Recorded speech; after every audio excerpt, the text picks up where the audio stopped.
Hello, beautiful people. How are you all doing today?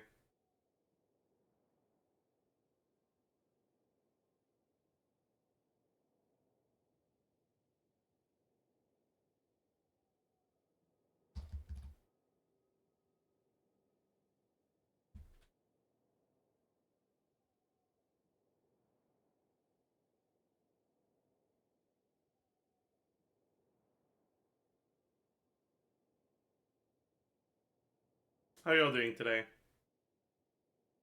What do you mean, gearing? I haven't even started the fucking stream!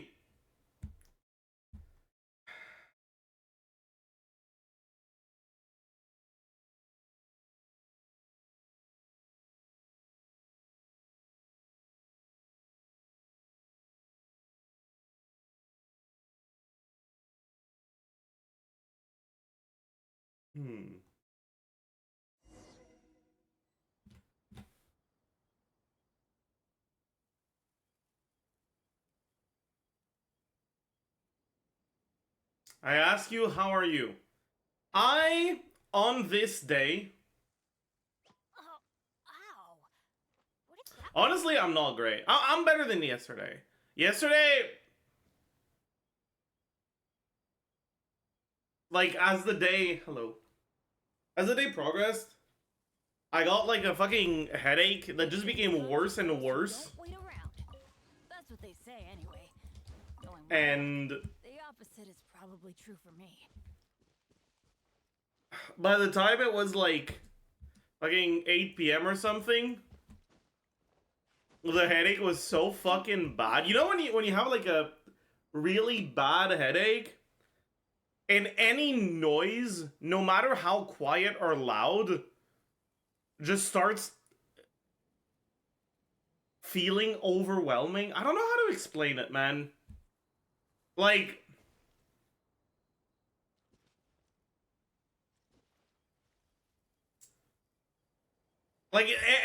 every noise I heard would make me like, you know? Anyways. Don't look at our Lakino list, you'll get another headache. Did we get anything actually new, actually, like, relevant? Or is it just the same old fucking leaker TC bullshit?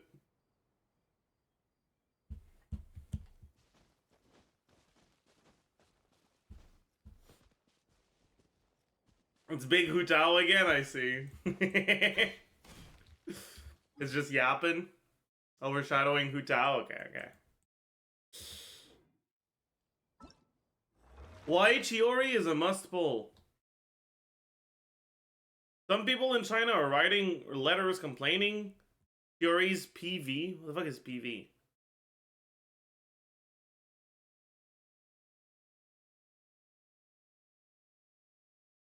Teaser? The fuck is...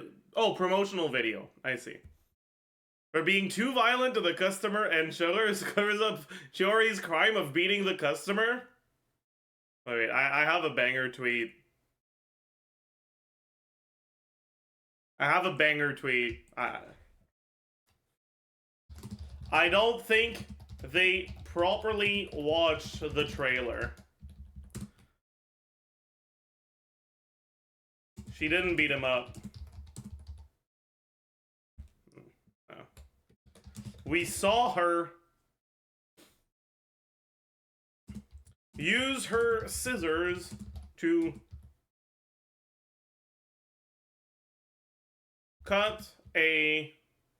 to tear the customer's sleeve, then to cut off his...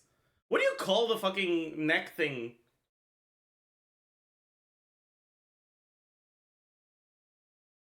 Collar? Then fade to black.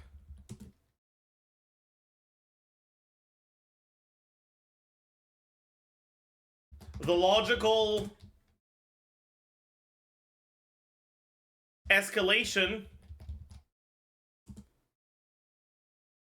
implies she then cuts off the rest of his clothes.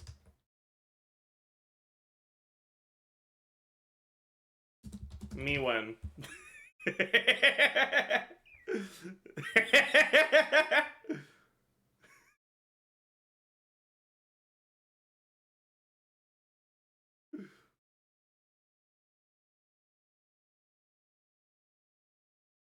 Sorry. This is actually a Zajef77 tweet.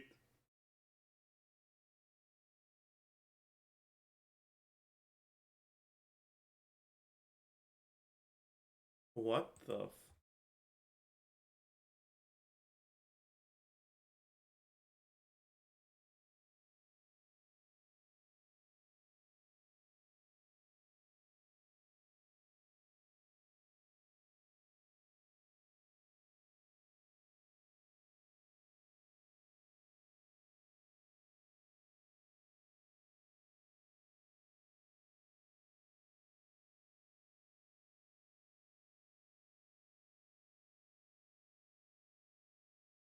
Huh?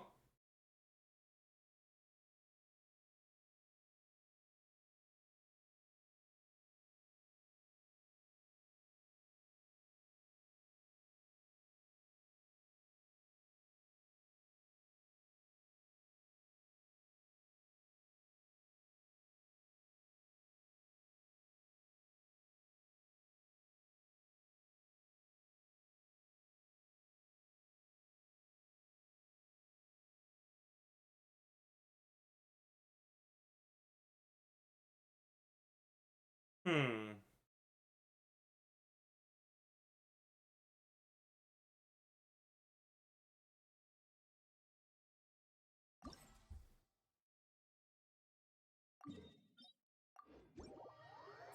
Since Arlecchino is allegedly on field, maybe Yoimiya will finally be good as a burst support. Oh boy. Are Yoimiya fans okay?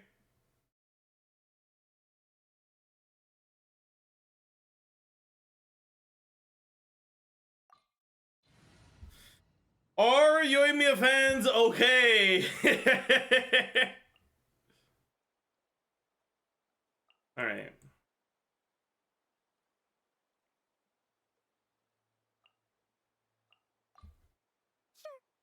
Are they okay?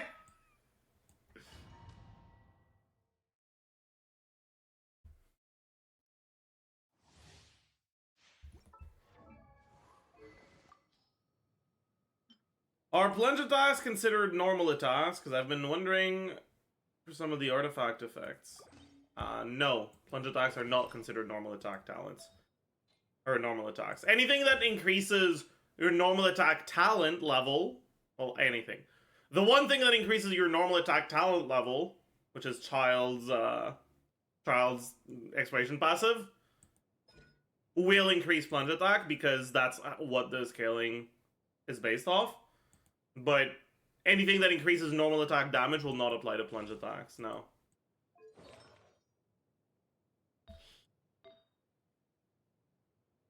Hate.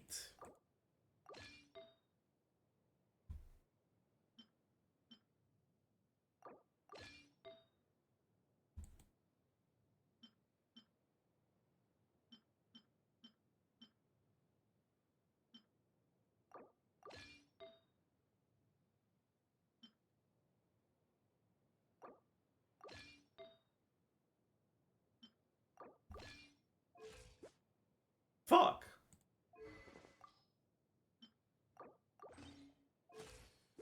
Okay.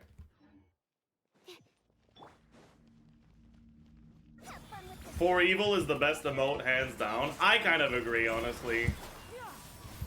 Seize the skies. Animal test 6308. Nope. Enhanced animal model 75. Yeah.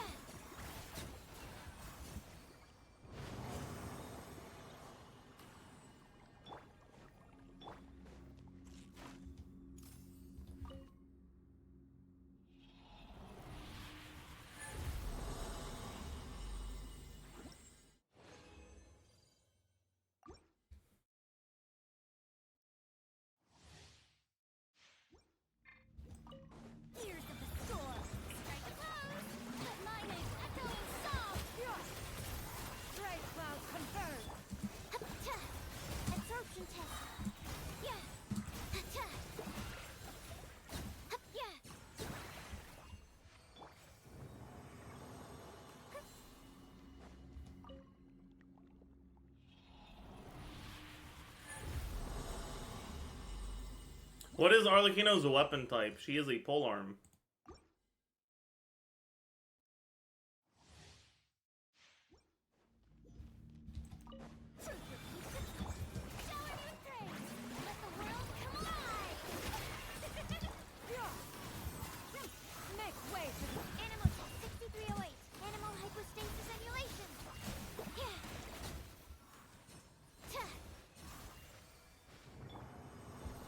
I was watching last VOD and lamenting over the fact that I wasn't there. It was so funny, but your Russian is actually not that bad.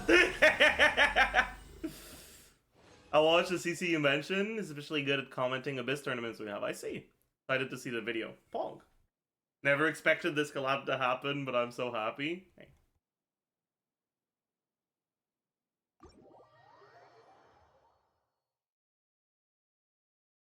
I'm not saying it again. I'm kind of down to try to say it again. Have I forgot? Wait. I gotta.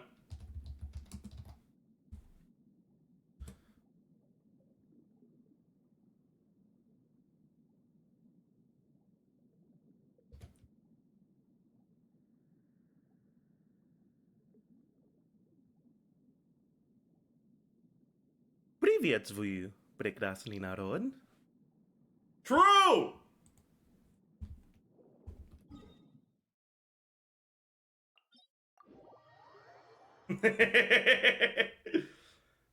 True!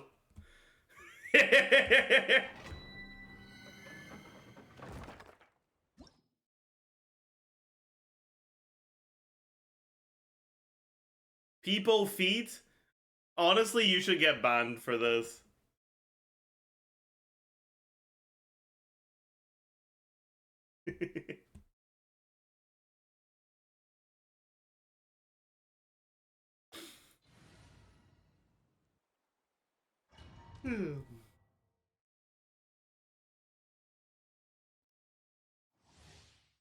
You don't actually have to ban them, it's fine.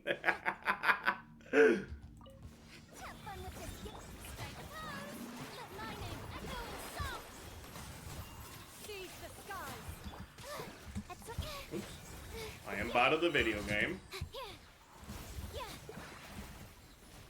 Enhanced animal module 75.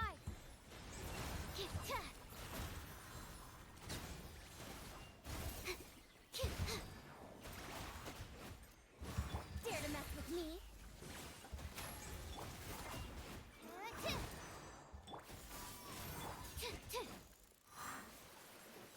Stand clear. All right.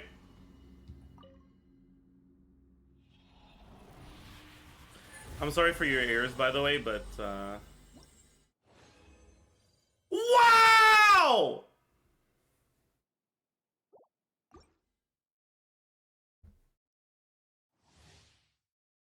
Not that bad? Pog. That's probably why it wasn't that great of an artifact.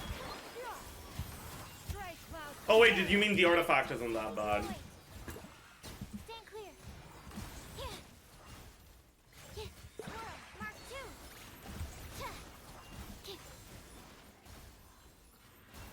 2. Both? Okay. Let's do better then. It's 10 AM, I can yell.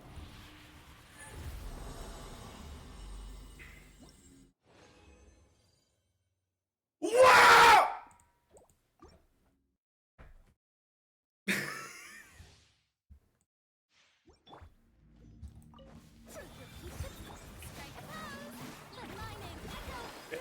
Make way for the animal test 6308 absorption test. Animal hypostasis emulation.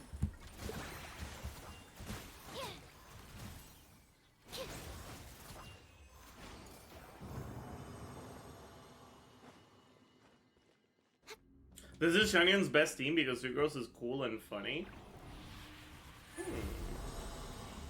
You might be onto something. Wow.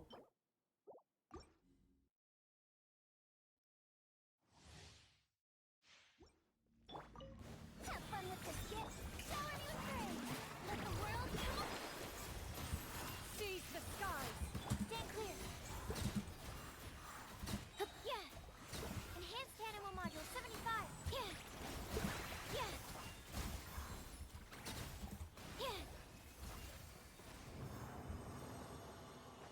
Okay.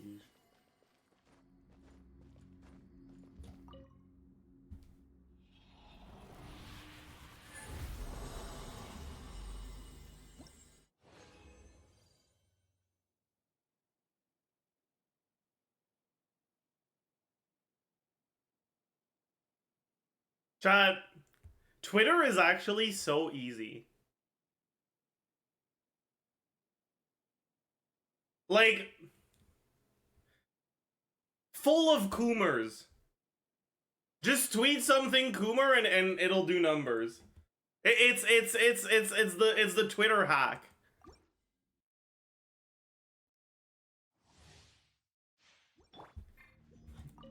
Tears of the storm. Strike a pose. Let lightning. Stray clouds converge. Animal test 6308. Absorption test. Yeah. Yeah. Yeah. Swirl. Mark 2. Yeah. Ta. Yeah.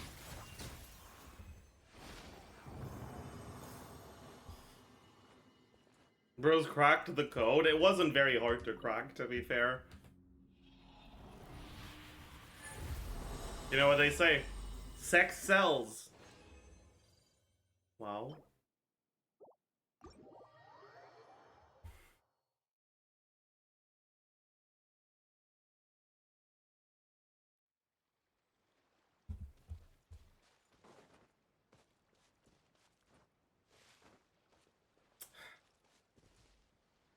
Alright, well.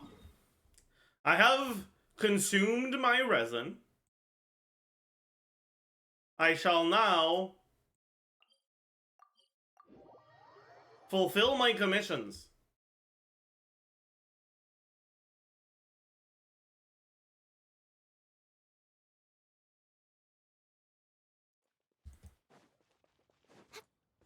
What an upstanding citizen. Well, go on then. Go on then.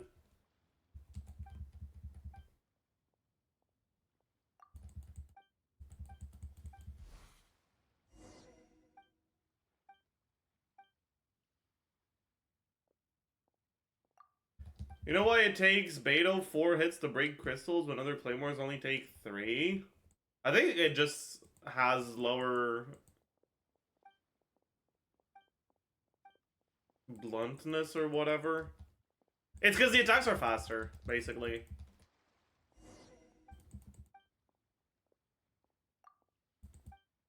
Wait, I didn't want to do another one. Fuck. Okay, we're fine. Wait, no, we're not fine. Fuck me.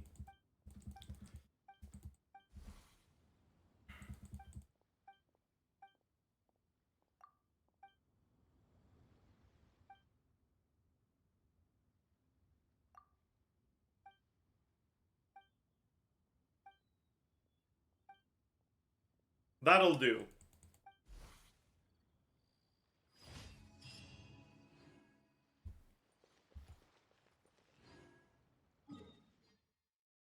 This will do. Hmm.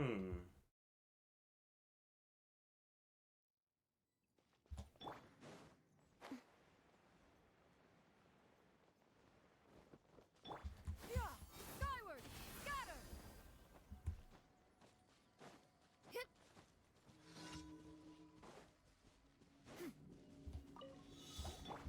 You yell loud enough, Beta only needs 3 for those rocks? Oh shit, that's kind of clogged. Animal test 6308. I didn't know that. Yeah.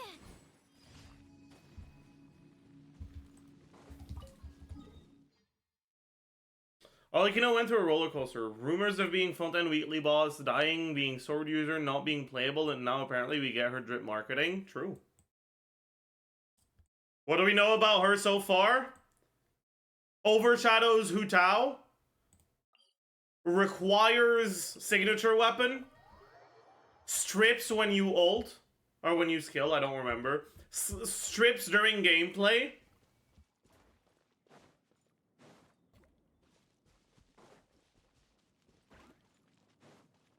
What else?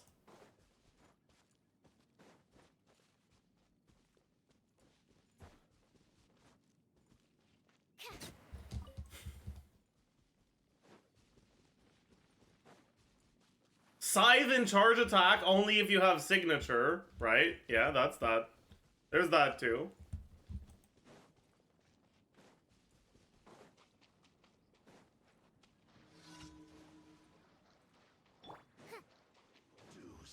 Have fun with this gift.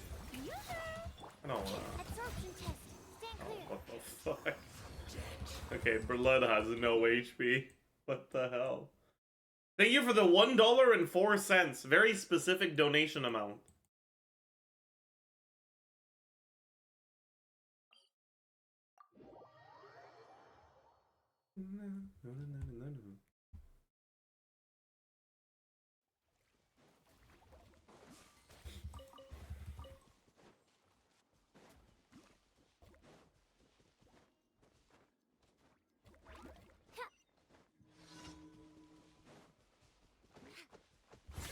We'll see about that. Strike. Absorption test. Stand clear. I didn't crit. Alright, and now we're finished with the Genshin content for the day.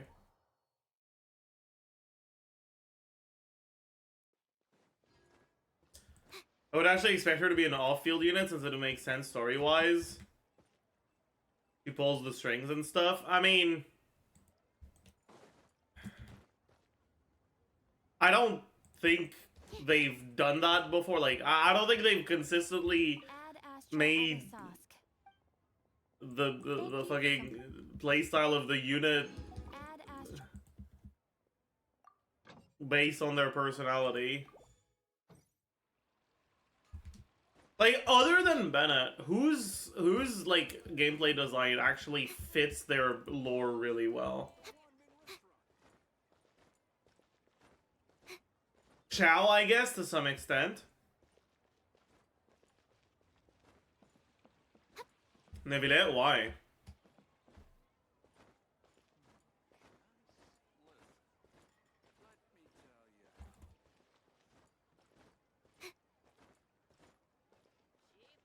How is Bennett fitting? He's unlucky, he gets hurt all the time, and he's Pyro. And so his way of healing through Pyro likely uses cauterization, which is painful as shit. And so it makes a lot of sense that he doesn't heal to full. Like, he doesn't heal if you're already fine enough.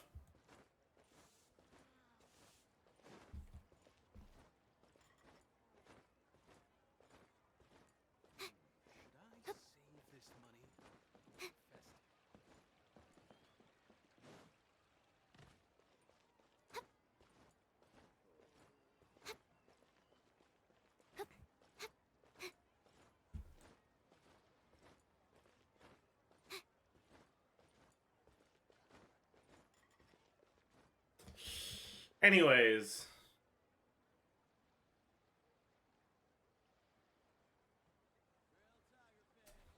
I will be right back. That's kind of stretching, what? That the only Pyro healer doesn't heal to full? Because real life ways of healing using fire don't heal you to full? I don't know if that's much of a stretch, really. Anyways, I'll be right back.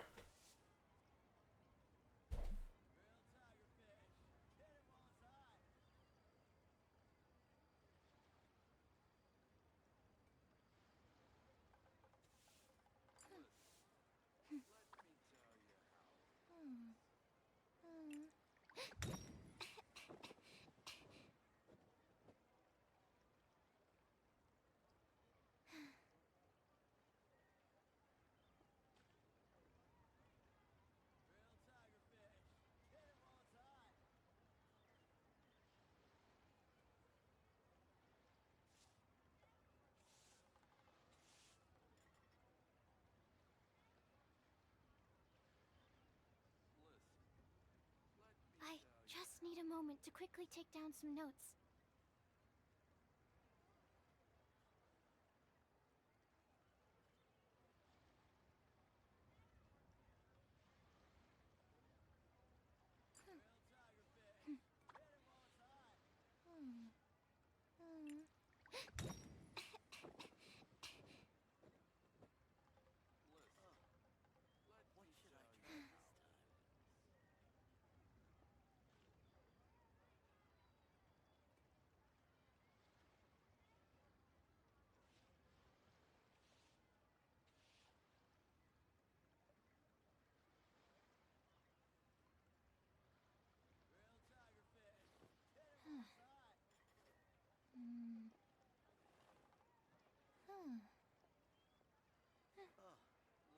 What should I try this time?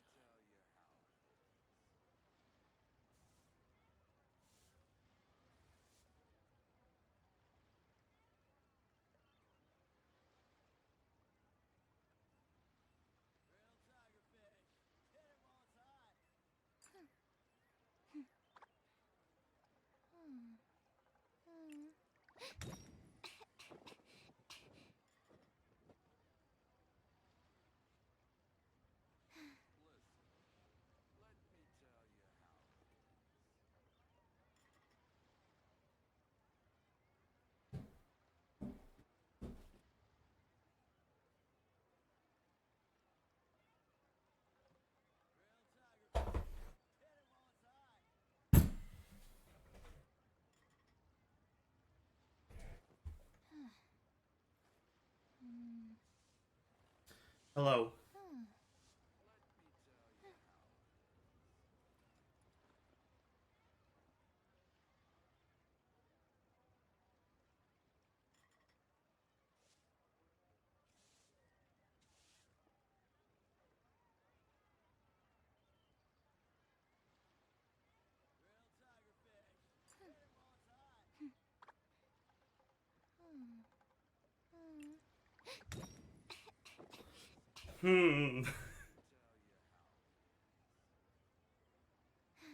Okay.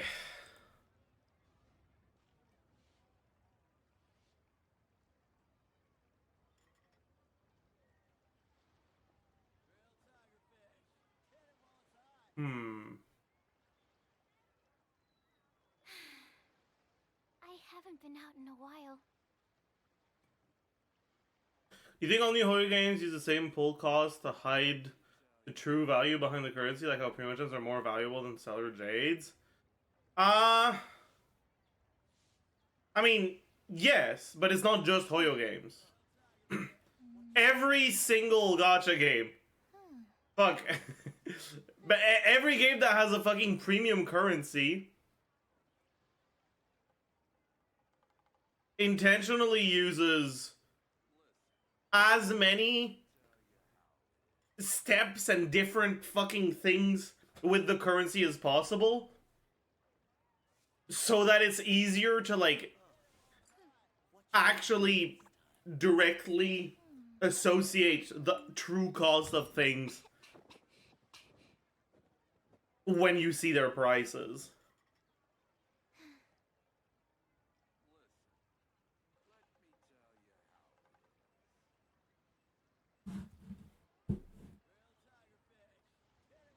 Anyways, oh,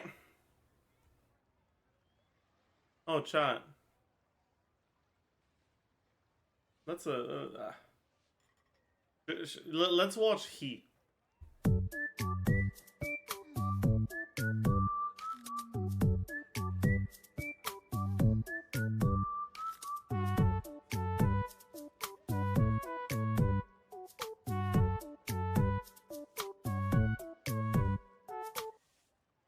Wow. Okay, actually, I kind of want to try to find my favorite YouTube video. But I don't know. Shut up. Let me. I don't know how I can find it, honestly. Maybe if I go to liked videos, can I sort by oldest?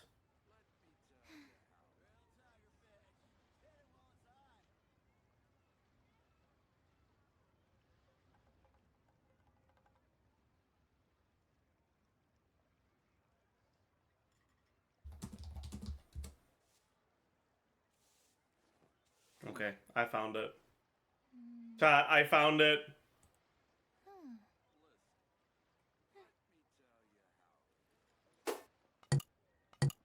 This is my favorite video of all time. Oh,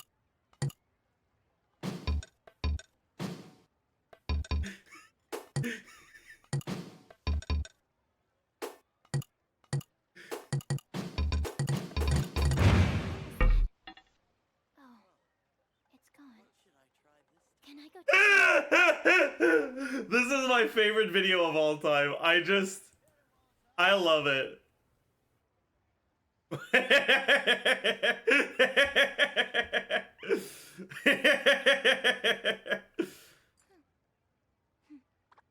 Canadian humor? No, Zoomer humor. I don't get it, that's fine. That's fine. Why is it funny? Is that a rhetorical question, or are you actually asking me to explain what makes it funny? I don't think this one's explainable, though, honestly.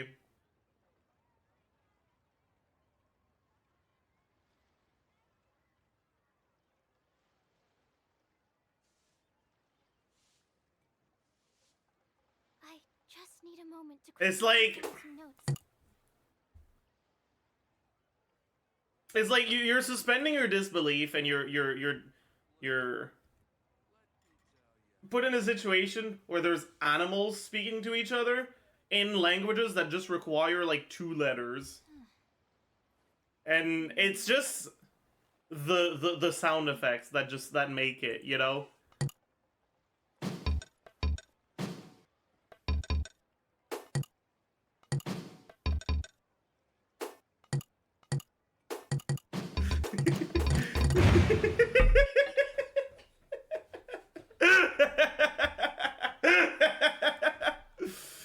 Oh. What was that? Man. Can I go take a look? Oh. 144p makes it better? You think so? Doesn't even change anything? It kind of doesn't. Alright. Cat, not like this, meow. No.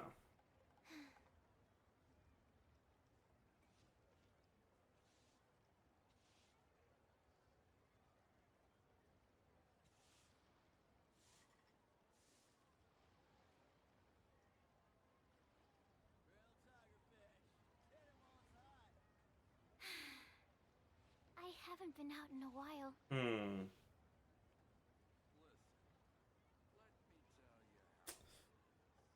Alright. Add Slay? Add... Suck my balls. I time traveled to watch Zajef. Okay, I lied. I need to clean my disk space. I'm kinda down to watch some Zajef clips.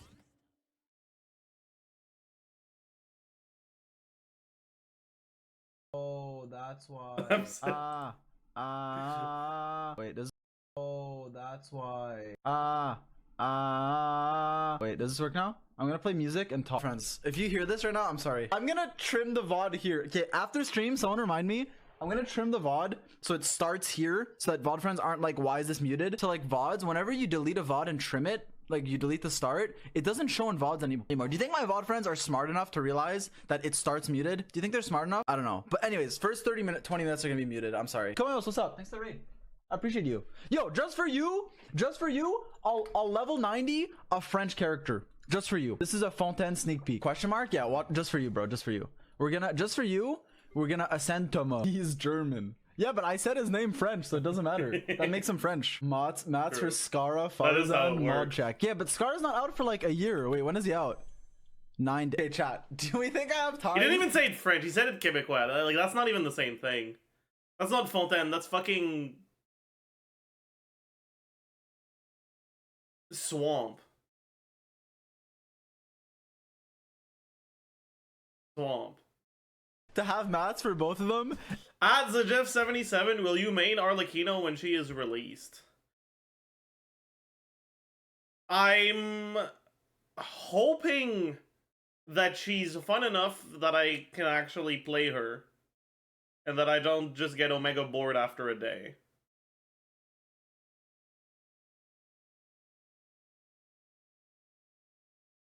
But the last time I actually liked a character before seeing their kit was Daya. So I've been hurt before, you know? And also, dude, it's 90 days. Also, my Layla still. Wait, where's Layla? My Layla, dude, I wasn't home when she came out. I wasn't home, dude. Okay, what if we? Yeah, what if we go fight the? What if we go fight Drake? Toronto rapper, also my best friend. He knows me. He calls me every time he has to release an album. He's like, yo, Nick, because we're on first name basis. He's like, Nick, I really need your help. My past few albums are trash. Can you help? I said, bro, just collab with 21, bro. Just be like, just literally call him up, say, yo, I need you on this, and then see what happened. Yep. Oh wait, I don't have a Deepwood user. Actually, my Neela's on Deepwood. Never mind. Nice. I could see that one coming. My Neela's on Deepwood. I was like, yeah. That's not a lot of HP. That attack is coming. He's not gonna dodge. Dude, it's a 0 death stream. That's not a death. It was a self-inflicted wound. It's not a death. Rate Nahida out of 10? Probably 10. Or 9. 9 or 10. I don't know. Why are you farming this? Susk? For what's her name? Layla. For Layla. Wait, chat, should we look at what our... no. Right. Should I pre-build Skara with, like... hypothetically, like we saw in the trailer, he like auto attacks a lot, so should we like pre-build him with like reminiscence in case he uses that? Because I know he's gonna need like the new set, but like just in case he doesn't, you know. Why are you saying Susk? It's a good guess, dude. Can't we fucking get a Mondstadt character that gives us 25 more rewards? I know they're not gonna release a Varka. True. Varka passive leak. Wait, should I just look at reminiscence, see what it looks like? See what reminiscence looks like? 3 clicks to hit oh, the but then we're gonna fuck her Hutao, yeah. whatever. Get fucked Hutao. And he thinks he's fucking ascendant level skill in Valorant. Yeah, sure, buddy. Right here. Sure, buddy. Right now. Emerge. Fuck you, Yaya. Paimon coming in! Paimon coming in! Can you hear Paimon? Dude, I hate that voice line. Wait, actually, dude, my exploration's not even bad. Dude, I wasn't really looking, but for the new region, 74, 86, 84, 75, 74, 75, 95, actually decent. This one's 81. It's not that bad. I did this storyline, though, the one over here. Like, not even bad. It's a work in progress, you know. Look at dude. Look. He still has the same exploration. Ain't no way. I can't even collect Toma's mats because there's fog. Yeah. Dude, I'm a Kokomi fan, but I haven't. Dude, fuck that island, bro. There's like waterfalls and like specters. Actually, cringe island. Coco Musi says, add Ziox ADHD. If it's bad, permaban me. Okay. Well, I'm looking forward to permabanning you. This is not even good. This is too much. Okay, if I see this in chat, I won't be able to focus. Whoever made this, I respect you. It probably took a long time, but I would not. That's not happening. This is not happening in chat. I'm not looking at it, dude. It's just cycling through a mode. This is the only way I learn attack patterns. Like, I don't know how to fight an enemy unless it's in the abyss. Then I learn it. Is there any Toma fan in the chat that would be like, oh my god, Ziox, I can't believe you 90'd my favorite male wife. Here's my Prime subscription. Is that gonna happen, or am I just wasting my... Okay, let me gear him first. What are we doing, Gilded? Fuck, I don't have an ER Sans. What the fuck? Okay, surely, as long as this rolls ER, I'm happy. So surely it's gonna roll ER at least once. There's no way it doesn't. There's literally no way it doesn't. Wow, wait. Why is all my luck? Okay, wait, bro. This is, dude. Okay. This is where the ER Archon came from. Wait, what? Holy. Bro, chill. Wait. Let's not jinx it. Me. That's fine. HP. This is good. Cinnamon Toast Crunch. The taste you can feel. Oh, wait, that's actually clutch. What the fuck? This is actually a Cosmo piece. Wait, this is actually clutch. Chat, I picked up this thing where when I don't know what to say, I gulp really hard, and I don't know if it's weird or not. Oh my god. That's actually not bad. It's a bit like overkill on the ER, but who cares, right? Wow, very calming stream once again. True. Chat, do I need a... Dude, okay, be honest, chat. Do I actually... Chat, be honest. Do I actually need a healer if I have Tomo? Like, surely I'm good enough. Surely I don't need a healer. Surely, even if I'm burgeoning and I'm exploding onto myself, I don't need a healer. Agree? Does everyone agree? Everyone hold hands. True. We play the hot and cold icy hot pack. We play the cold, the warm fridge team. Cold oven, Burning bozo. fridge, true. Warm Get with fridge. the times, past Ziox. I'm no longer a teenager. Nobody fucking asked. I wonder what a new viewer thinks when I say balls, because they don't have 7TV and they don't see Kaya's face every time someone types balls, and they're like, why does this streamer, why is he obsessed with balls? But I'm not, I promise. It's an inside joke. Fuck, that's so much Mora too. What if Dea is a virgin DPS? What is this music? Stop this madness. Dude, you guys are going timeout. Fuck all of you. We're listening to Atsu again. He doesn't know. If you leave him at 89, you can save a lot, really? Oh, it's actually, wait, that's actually 5 head. Wait, what if I just 88 him? Why is it on 2 It's fine. Do you guys want another song from Atsu? Alright, one sec. It's not actually out. Dude, when the beat starts like getting ready to drop, that's when you know he's about to come in. Disappear! Oh, don't dash away. I know you're gonna dash away. Just please wait. I hate this game. Dude, like, how do I dodge this? English only in chat, please. Don't be a good mod. You must be new here. Mods aren't supposed to be helpful. I have an idea. Okay, watch this idea. There's no more resets. No more What resets. Watch this idea. is he I just have to wait. doing? Let me wait for one charge. Wait 10 seconds. Okay, I have an idea. This is gonna be the perfect group you've ever seen. Watch this. This is gonna be the most grouped these enemies have ever gotten in the history of the Encyclopedia Britannica. Watch this. Watch this. You go here, What right? is he doing? Oh fuck. This is What is okay, he it's a lot better. doing? This kid is a lot better. I already feel less depressed. Holy fuck, that last clear was not fun. Oh yeah, that was the fucking Wanderer Abyss, right? Like the Wanderer release Abyss. Dude, that shit felt so bad with Wanderer. I swear. They released Wanderer on like the worst Abyss for him we've ever had, basically. This is 3.2 Abyss? Yeah, but Wanderer released in 3.3, but it was still that Abyss when he came out, right? 3.2 Abyss lineup.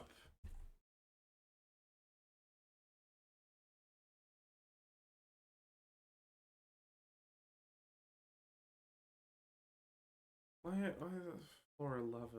The fuck?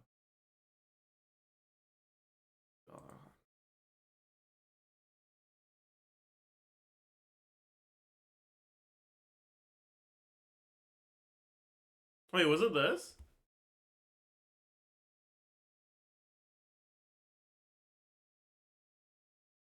Yes.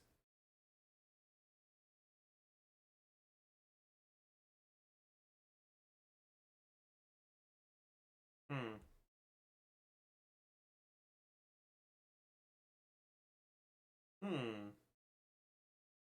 I heard 3.7 Abyss is the easiest one. No, that's just not true. Easiest Abyss we've ever had is either 1.0 or 1.2.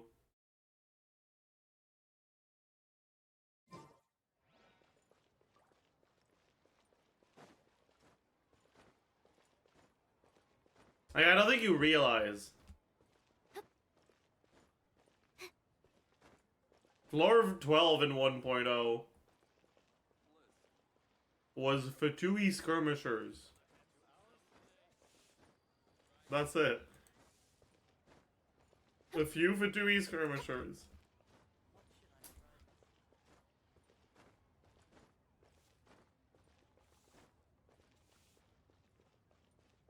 Then at 1.2 it was like, oh goodness. Now there's 2 Meta-Charles and an Electro-Citizen Mage. How am I gonna clear in time?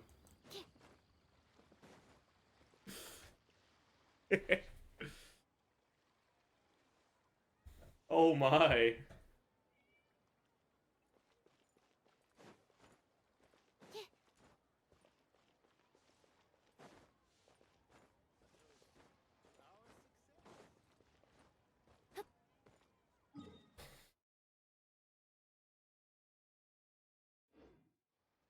No enemy is worse than Consecrated Beasts. I disagree.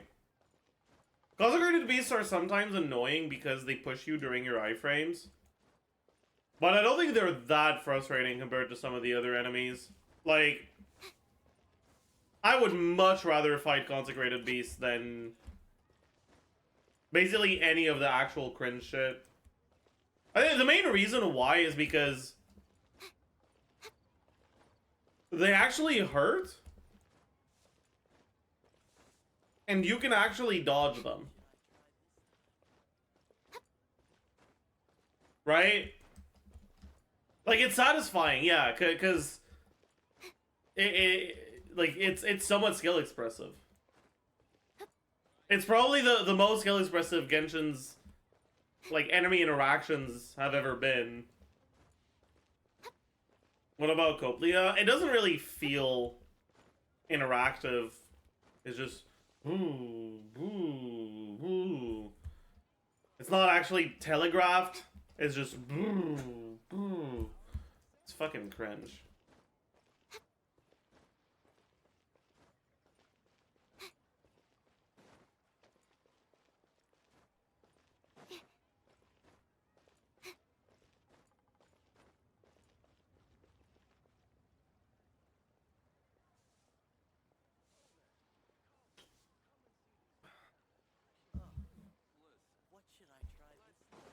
time? What about the Baptist? Baptist was kind of easy. I mean, no. I mean, it's kind of easy, but you do need to make sure you bring stuff that can actually properly deal with its shields. So it is somewhat limiting for team building. It's not even that bad, though. You don't need, like, a specific thing. You just need ways to deal with each shield. And even if they're not the best element for it, it's still fine. Which one is the hardest abyss, in your opinion? I mean...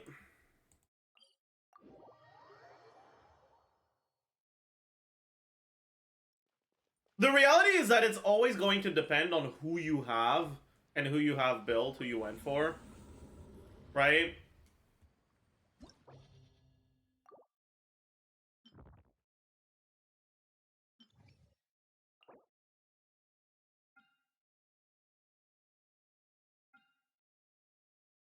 I think this abyss is among the hardest ones, though.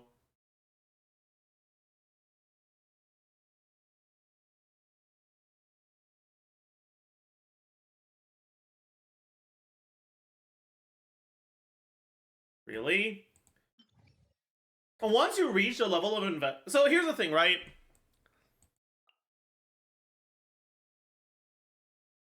Once you reach a level of investment, that stall bullshit won't stall you enough to make you miss your 3-star. Things like this aren't as noticeably cringe, right?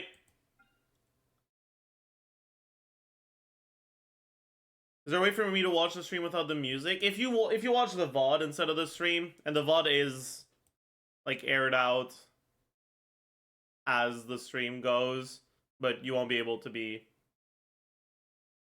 active in chat. VOD is about 20 seconds behind, yeah.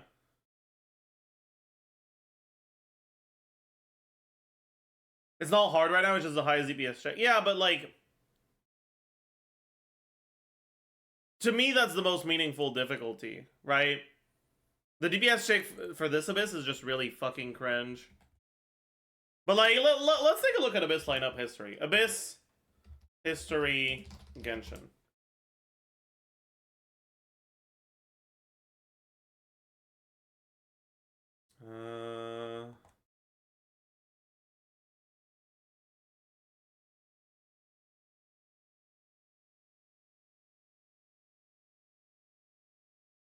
Okay, so people say 3.7. What was 3.7 again?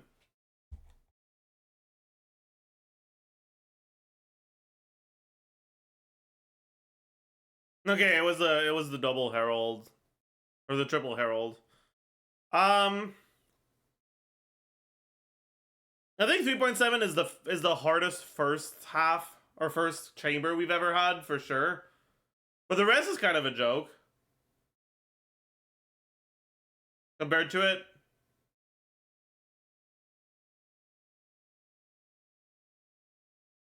What else has there been?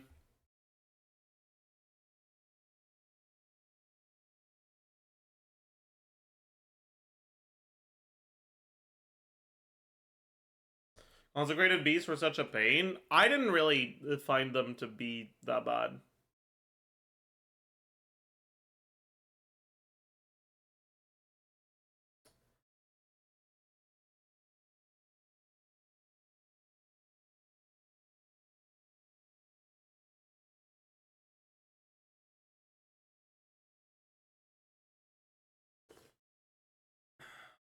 Me when I lie, you were molding? I mean, yeah.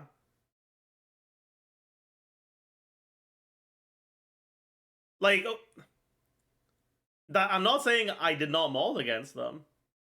I'm saying I don't think they were, like, I didn't find them to be that bad. Bro, I mauled if I fucking make a wrong play in solitaire.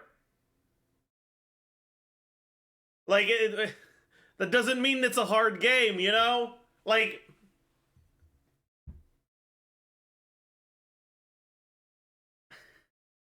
you know?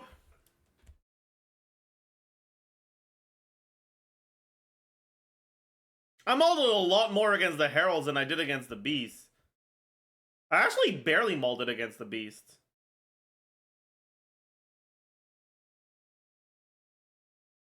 Like, I think for that Abyss, I mauled it more at the fucking RNG than I did at dying because of the Beasts. I had the grouping RNG.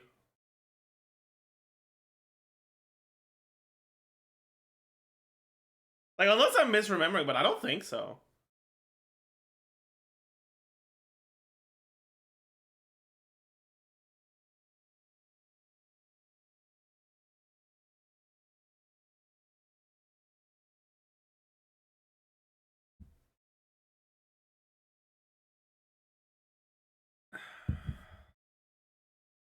Anyways.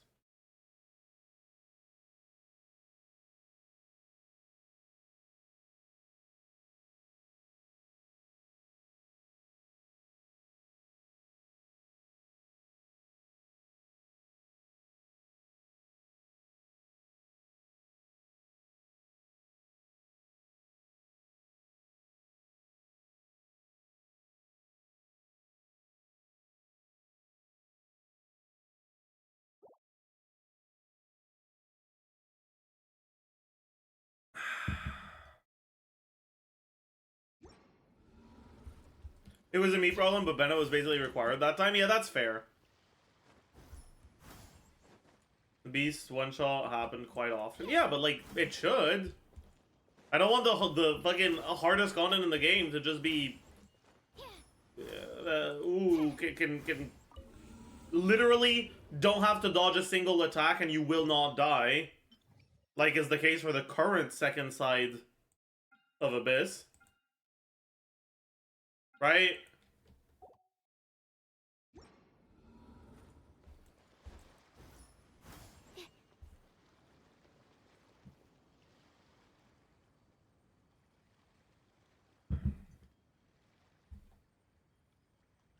Abysses like this one are just so fucking bad. Because there's no chance to die. It's literally just, do I have the DPS or not? It's so cringe.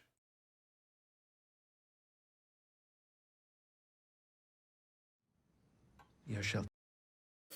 Oh wait, is there at least C right now? What the fuck? Didn't they just have their fucking finals like a day ago? Huh.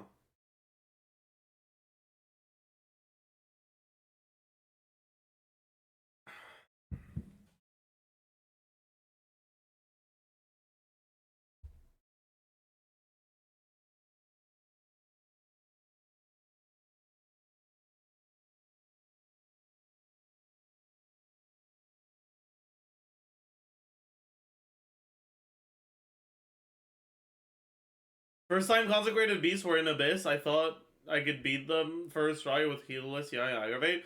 First time Consecrated Beasts were in Abyss, I'm pretty sure I beat them first time without a healer. I just brute forced it with fucking Nahida Hyperbloom. As I always do. And then I was like, wait, people are struggling with this? And then I went back to it, and then I fucking died. And I realized, oh, I guess I just got lucky the first time.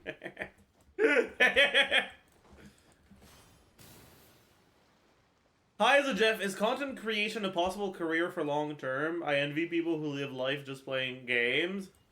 The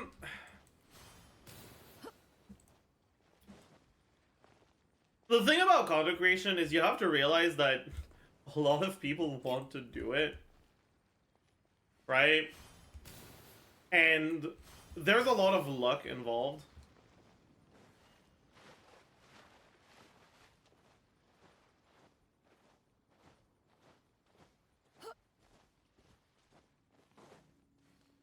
So much so that I wouldn't recommend starting content creation as like, okay, I want to make this my career. I'm not gonna go to university. I'm gonna start creating content. If you are actually interested in content creation, you should do it as a hobby, and if it gains traction as a hobby, then you can consider pivoting to that being your job. But I think it's very risky otherwise.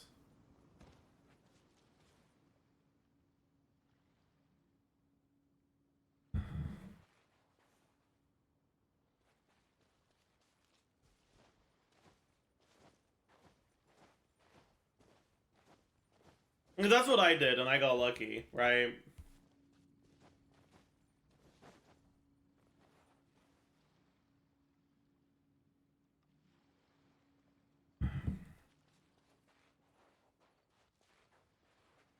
You also have skill? Eh. That's not how I would describe it.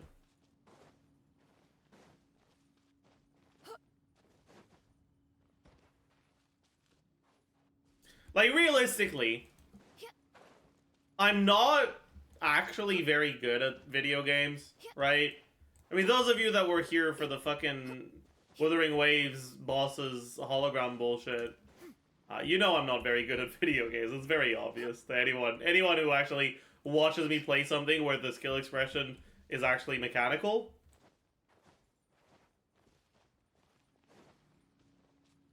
Right? But also, I'm not even a great theory crafter. Like, I helped a lot with the early TC, but there's a lot of theory crafters that do stuff better than I do. Right? And especially those with programming experience and knowledge, they can just do so much more than I do. What I am good at is conveying thoughts in ways that are understandable by people of different levels of knowledge. At finding ways to explain things in a way that is going to be understandable for someone who doesn't have a lot of knowledge about the subject, without being condescending to people that do have knowledge about the subject. Right? That's what I'm actually good at. That's what what I pride myself in, and what I consider to be the main draw of my channel. Skyward, scatter.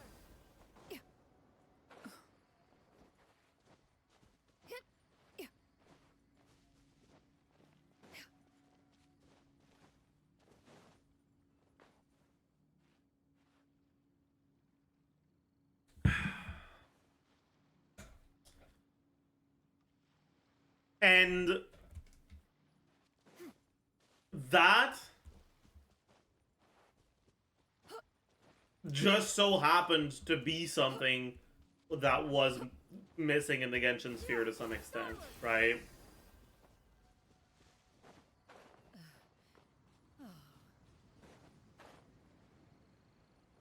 You're also mostly patient, and I see mostly because of some one guy accidents. Aware. Skyward.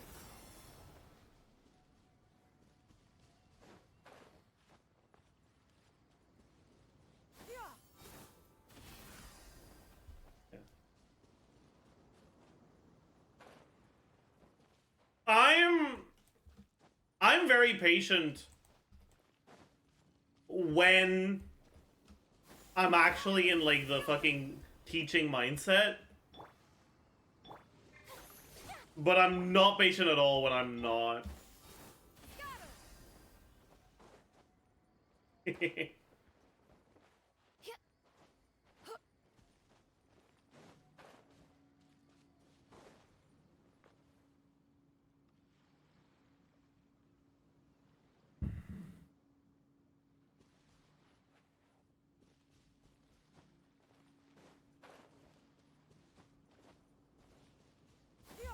Skyward.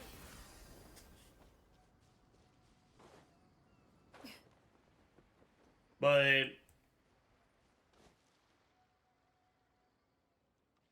to be honest, I wish Star Rail TC was as good as Genshin TC. With you and Jay's turn, for example. I like basically now everything about... Wait, what?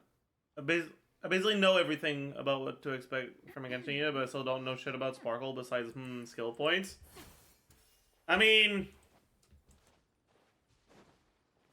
skill points and, damage. And, Sonic.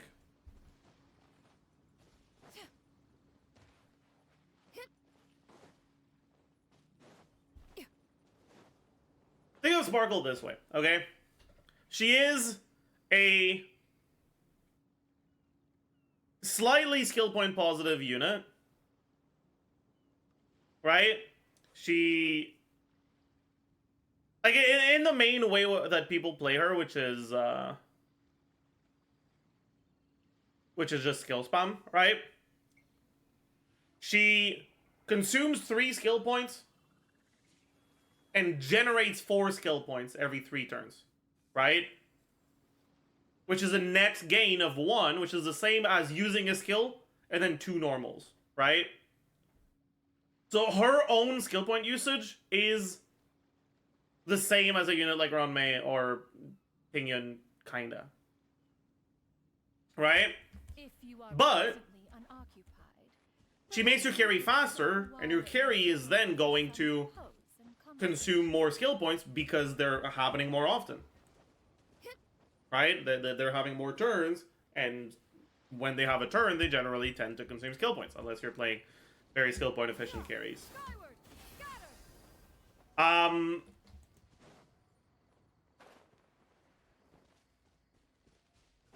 Effectively what she does is she gives your carry some damage buffs and a lot of speed, right?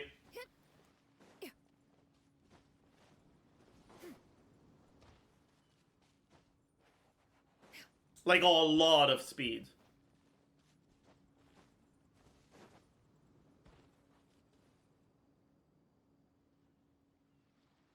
Like a lot of speed.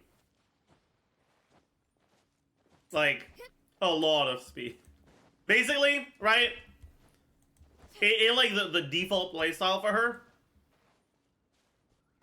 she makes your carry's actual speed completely irrelevant. And basically, her speed becomes your carry's speed, right? So you build no speed on your carry whatsoever, and you build all the speed on her. And any speed that you build on her is effectively speed on your carry. And then on your carry, you get to build stats that aren't speed, right? So you don't go speed boots on your carry anymore. And you just go max speed on your Sparkle. Right? That's basically what it boils down to. That's how Sparkle is played. That's what she does. And you can quantify that, right? You look at how much more often your carry is acting. You look at how the stats they gain from not having to get speed boots. And you look at the stats they gain from her actual stat buffs, right? Increased skill point cap also helps. Yes and no. Like, yes, it helps. But on the other hand, the fact that you need to consume skill points every time she goes means that, especially when like there's multi-wave and you get cut off before you get to generate some of your support skill points, it can be kind of cringe.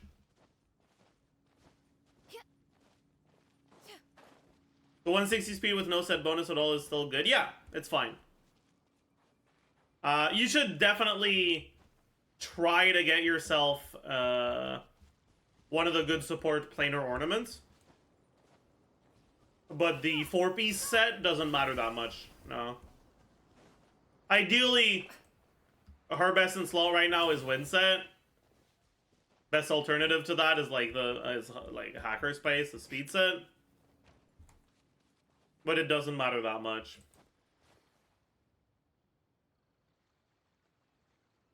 Is she an upgrade over Bronya? She effectively acts differently than Bronya, right? What Bronya does is Bronya doubles your carry's speed, right? So you still kind of want to build speed on your carry. Because she doesn't override their speed, she doubles them. On the other hand,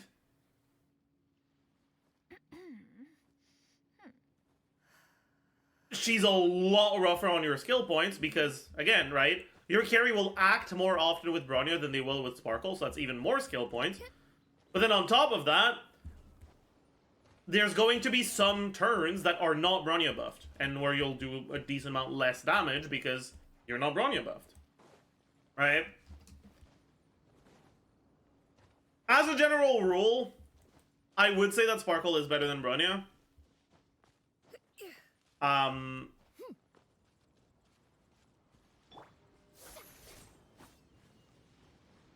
But when you're with carries that are very skill point efficient, that won't necessarily be the case.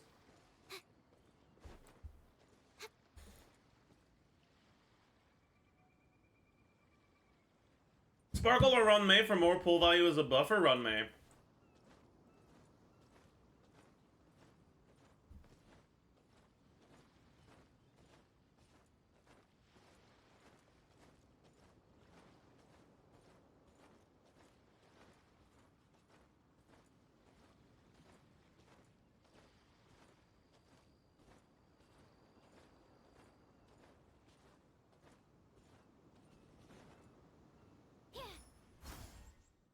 If you watched the Star Rail versus Genshin video from A Little Simple, what is it about?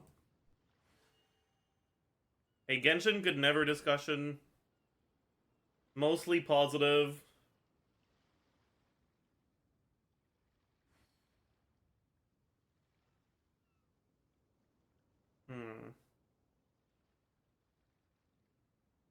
What was that?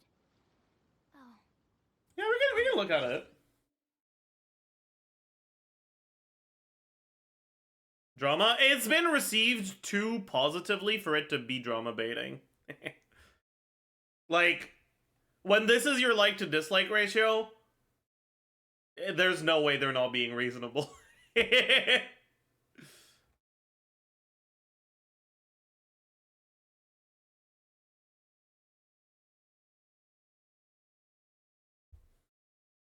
All right, so chat, I'm down to watch this. So as usual, when we watch videos like these, here's the link in chat. Oh, Lud is sending it. Thank you, Lud. Click on the link, right-click the video, put it on loop, and then right-click the tab, mute site or mute tab, depending on your browser.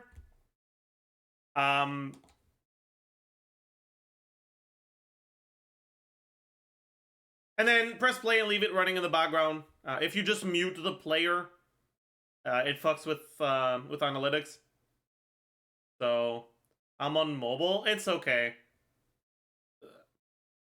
Everyone who's not on mobile is gonna do it, right? Right? The UGG tab for Fizz. Shut the fuck up. Hot. Alright. Genshin could never. Except they could. But they won't. As someone who That way, true! Actually true! Wait, what a great start. That is a great start. That's straight up. Yeah. did never, except they could, but they won't. As someone who's never run a big or small business and has a surface level understanding of revenue projection, I thought it would be a great idea to set myself on fire by making everybody angry and bringing up the Star Rail vs. Genshin Impact mess again. If I'm going to ruin my time on YouTube, it may as well be right off the bat. A company's primary goal is No relevant footage for this, so here's Spiral Abyss. not to make entitled gimme goobers like you and I happy. Wait, why does he have so many characters on his thing? Why is that 7 characters? I don't have 7 characters. I have like 5. The fuck is that? Skyward! Scatter! 4K monitor? Jesus Christ. That's fucked up. These whales. IRL whales. Sucks to hear, I know. Their main concern is money, so naturally the decisions they make revolve around maximizing profits. MiHoYo pushes Leave with the Prime. content, things like new regions, new characters, new story quests, new events, and we, as players, receive some amount of fun. Right here. Some of us receive this fun in exchange for nothing but our time, while others want to have fun faster, so we give MiHoYo money for Primo Gems. Obviously, MiHoYo isn't making money on free-to-play Holy players, not shit. directly at least, so how can they take advantage of people that are a little loose with their lucky money? If you're here, you probably don't need me to explain how a gacha economy works. Or maybe you do. You log in every day to do dailies give you some pitiful amount of pull currency, and you save for days, weeks, months, sometimes even years, until your favorite waifu or husbando takes the stage. Then you dump everything you've accrued over however much time in literal minutes, desperately hoping those months of grueling work was worth the dopamine hit. Now, what happens if there are multiple units that run back to back and you just gotta have them all? Or even worse, you built pity and you got the featured unit you didn't actually want. All of a not so sudden, your wife Bondo banner is here and you're unprepared. You need this unit now. Who knows how long it'll be before his or her banner runs again. This is one application of FOMO, the fear of missing out. So you rip open your wallet, smash that top up button, and look at that, money really does fix problems. As simple as the series of events sounds, there's actually a particular balance Man. to it.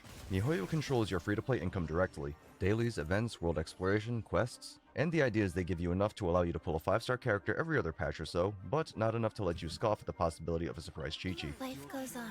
If you don't get enough, your chance of quitting is higher because you're less likely to pull the units you want. If you get too much, you're less incentivized to spend money. This is not unique to Genshin. Star Rail does the same, as does the majority of other gachas. But Star Rail has never been accused of being stingy. After all, we get 10 pulls for free every patch. Genshin, on the other hand. But what if I told you they're actually comparable relative to their own ecosystems? If This is actually interesting, because I've never actually taken the time to look at the actual pull economy in either of the games. Like, my experience with it is, I just don't wish on units I don't want, and there's enough units I don't want that I don't run out of primos, right? If we look at all patches up to 2.0, that's 8 in total, Genshin's released 12 new limited units. Star Rail is up to 16, and only including 5 stars. If you include the 4 stars, the gap widens at Genshin 17 to Star Rail's 23, putting Star Rail just a little more than 35% ahead of Genshin. Looking at any given 8-patch period in Genshin's history, you'll notice that from patch 2.7 to 3.5 is Genshin's next heaviest window in terms of character releases, with the addition of 8 new 5 stars and 9 new 4 stars. 2 of the 5 stars got thrown into standard banner prison, so only 6 of the 5-star units are limited. That being said, Genshin has had 2 periods of time where their character releases were at their densest, and neither have matched Star Rail. Considering Star Rail's character releases have been much more aggressive, it makes sense that players are given more pulls to compensate. Now you might be thinking, well, if I'm not interested in all of these units, then I don't need to pull. And you're right, you don't.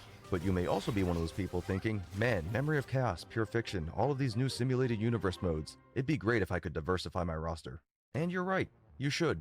If you're aiming to complete all forms of Star Rail's endgame content, having a diverse roster can make things significantly easier, especially considering how some units excel in blast damage, some in single target damage, and others prefer to grind their Okay, surely you didn't use Zila as an example for excelling in single target. It's fine. It's fine. It's fine. I know what you are. on AoE content, and that's not even factoring in elemental resistance and weakness breaking. From a gameplay perspective, this is good. It gives players goals to work towards on top of incentivizing players to try to build different units, and this in turn keeps the turn-based nature of the game from becoming stale. The obvious downside is now you might feel pressure To be fair, right? when you're in single target where it's a boss that actually summons things for Zilla to get resets, she's really good. Because if she can actually get a reset every fucking turn, it basically doubles her energy generation, which basically doubles her ult damage, right? She's ulting twice as often. She's significantly better. If you're not getting a reset every turn, your unit sucks! Anyways. Pressure to pull everyone. I know I am. As a day 1 Star Rail player logging in almost religiously, by the 4th patch I was starting to feel like someone who had waited a year before trying out a gacha and realizing there's a snowman's chance in hell that I'm gonna get everyone I'm aiming for as a low spender. How many of you have heard someone say, Mihoyo needs to calm down with these characters so I have time to recover? How many of you have said it yourself? Genshin, on the other hand, has Spiral Abyss. You have 2 halves you need to chew through, so you need 2 well-invested teams. That's 8 characters in total. Some units can make floors significantly easier, but you can oftentimes get around it with smart positioning or planning, with the exception of the occasional hard counter or enemies with particularly trash mechanics. Or just run Hyperbloom. You can complete all of it, earning maximum possible rewards with 4-star units, 4-star weapons, and some wise resin investment. And that's it, unless you're including open world exploration in your meta mind.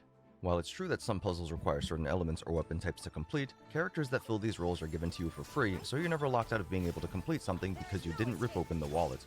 Now, my memory is bad and my record keeping is worse, so pull income between the two is a little hard for me to quantify as it varies from patch to patch. Instead of doing the work myself, I googled it and stumbled upon one Sora Hoshina, someone far more meticulous than I. The calculation methodologies Holy shit. listed and their breakdowns are shown on their infographics. And they include everything from web events to daily check-ins to achievements and even the trading card game. That being said, these estimates are likely higher than what the average player will realistically earn. Their data doesn't appear to go back farther than Genshin's 3.3 patch, so we'll look from there on. Averaging all the maximum pulls someone completely free to play can earn, including intertwined fates but excluding a quaint ones, you get about 74 pulls per patch. Pulling from the same source, Star Rail averages about 92 per patch, again assuming you do literally everything available to you. This is also including patch 1.0, where Star Rail gave an incredible number of pulls to celebrate its launch, which skews our average significantly. If we exclude 1.0, the average falls closer to almost 83 per patch. Depending on which average you like to use, this ranges from anywhere between roughly 11 to 24% more pulls. We've established that Star Rail's character releases are 25 to 35% more ambitious, so 11 to 24% more pulls kind of makes sense. You still can't get everyone, but having a little more simultaneously helps you try to keep up with the unit releases while also feeling like Mihoyo is being so generous. So, relative to Genshin, Star Rail does give more, but that's because you need more. Now that we've covered the pull economy, what else could Genshin never? Quality of life. Genshin does get quality of life, just not what the players want, and there's probably a good reason for that. Having never worked on Genshin or seen its code, I couldn't exactly tell you why we don't get the updates we want, but I could probably tell you it's a lot more complicated than the average person might think. Let's take a look at underground maps, for example. It seems like a simple thing to implement, but there's a lot of layers to it. They needed new icons, the underground map had to align properly with the overworld map, it had to be able to move in the same way, the minimap had to be adjusted and changed dynamically based on the player's location. They added this feature to older maps, meaning they had to make sure nothing already established would break with this new update. And likewise, these map updates must be compatible with everything implemented in Genshin in the future. Genshin, being open world, means the map is a pretty integral part of the game. Now, does Star Rail get more quality of life updates compared to Genshin? Absolutely, but I don't believe it's because Mihoyo prefers one to the other. If you look at Star Rail's interface and systems, a lot of it looks like it's based on Genshin's. Whether or not that's true, I don't know. But let's entertain the thought for a moment that Star Rail is built on Genshin's code. If you're in charge of a project like Genshin Impact and you want to make another game using Genshin as the foundation, you wouldn't hire an entirely new team, hand them what you've got, and say good luck. That'd be a nightmare, especially if people suck at commenting up their code. I hated group projects. What probably makes the most sense is to take some of your Genshin team that's already familiar with the code and move them over to work on Star Rail. Now, Star Rail inherently has a few advantages at this point. The developers have had experience working on Genshin for years already. They know what will work and what won't, and because Star Rail isn't live yet, they can mess around with whatever they want because there are no players to aggravate if something breaks. They can adjust the game structure to account for better quality of life updates in the future, as well as implement things Genshin players have wanted before the game even goes live. You may have noticed recently that Genshin's quality of life updates have been rolling in more and more, like the auto artifact equip system. Still not exactly what players want, but it's a start. I wouldn't be surprised if there was intermingling between the two teams, helping each other fix up holes in their respective games. So, Genshin devs being moved to work on Star Rail helps to make Star Rail better, while Star Rail devs can come back later to exchange information, allowing both games to advance. Or maybe I'm just coping. Now, onto the big I don't know about this one, honestly. I think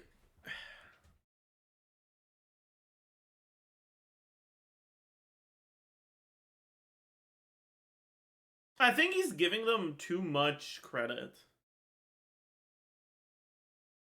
Aj? Oh, my bad. We can wait out the Aj.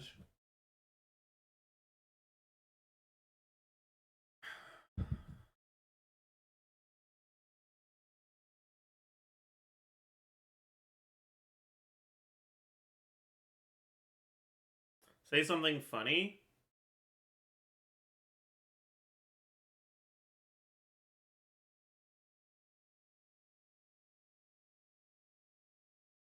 Ziox is tall.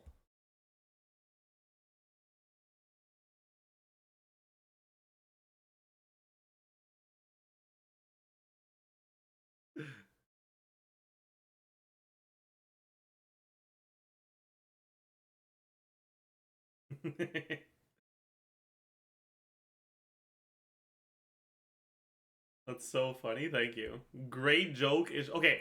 Listen, Lud. All right. You are not allowed to say Ishbal in my chat. Okay? Stop trying to be quirky and special. Okay? Just say Lamau or lol like a normal person. Okay? Okay?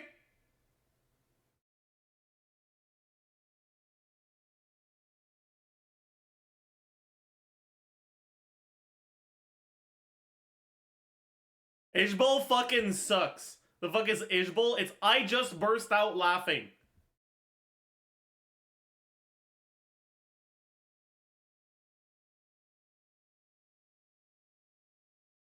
It's so bad, man. It's so bad. Anyways.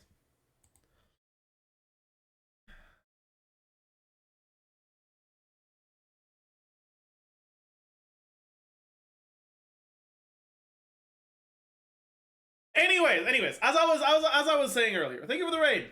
As I was saying earlier, I think he's giving them too much credit here. While there definitely are some features that aren't developed because of actual like hardware or like software limitations or like just like it's a lot more work than people realize. Like that's fair, right? And the map is a good example of that, right? It took this long because, yeah, like that does sound like something that would take a while to properly implement. There's also a lot of quality of life features that aren't difficult to implement. Like, artifact presets are not difficult to implement.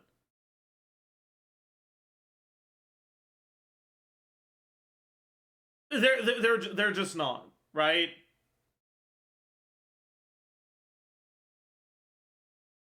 Like, artifact presets are easier to implement than... Like, artifact loadouts are easier to implement than the fucking custom configuration that we have. Like, straight up.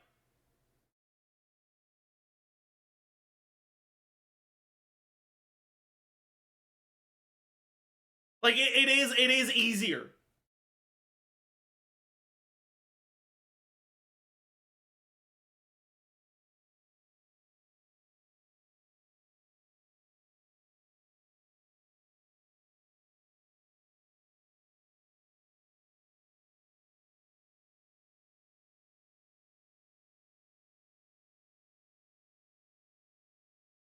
And quality of life features like this aren't in the game because the devs just don't view them as important. Not because it's too hard to do, right?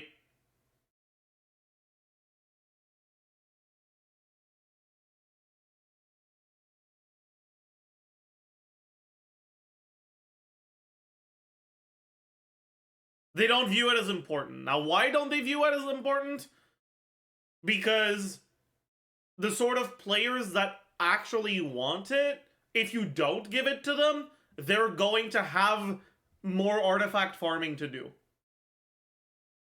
And if you do give it to them, they'll likely burn out more easily because there's not gonna be things to farm for anymore if you only have to get one good set instead of 4 or 5.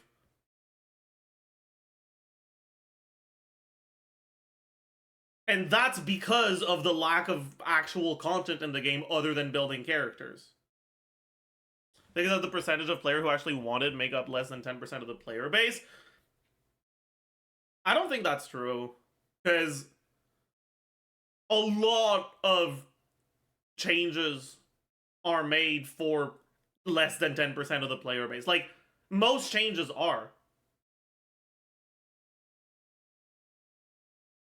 A game as big as Genshin is made up of a lot of different types of players, none of which make up half of the player base, right? If they only cater to, like, if they only add things that actually matter to over half the players,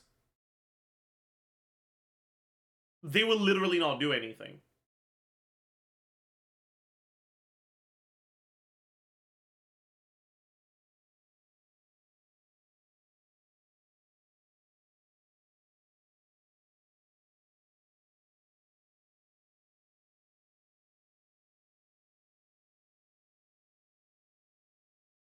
Anyways, I basically, it's not that much of a priority for a lot of reasons. And yeah, like the size, or the portion of the player base that actually cares about it being small is a factor, but I don't think it's the main factor. I think the main factor is that relatively small, it's not even that small, like it's still a pretty decent portion of the player base. That small-ish portion of the player base, if you actually do give them that quality of life, you don't have the shit to back it up, right? That lack of quality of life right now serves as an incentive to keep farming a domain once you have more, like, after you already have a good set. That incentive kind of fucking disappears if you can just have presets, right? It's just gone.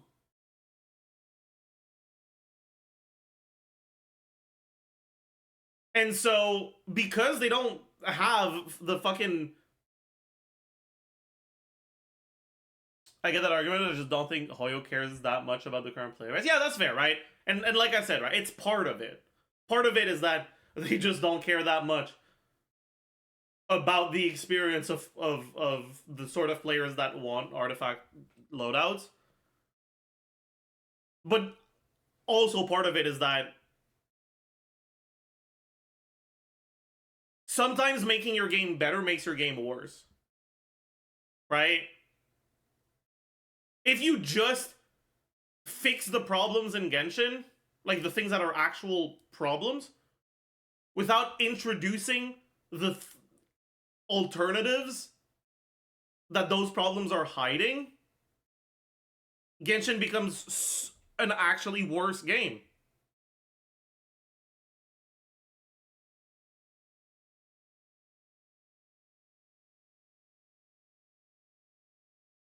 Right?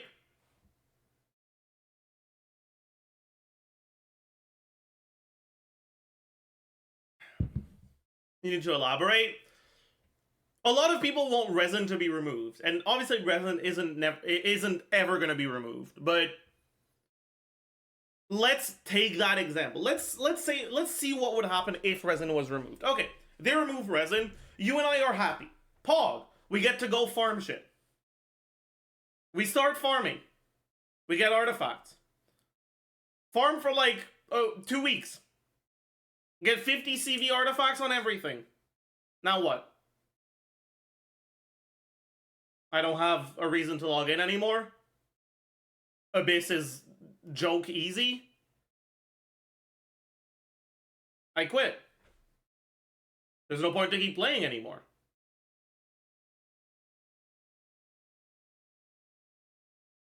You need to, if you do remove resin, you need to add something else that's going to be a way for you to spend your time while playing, right?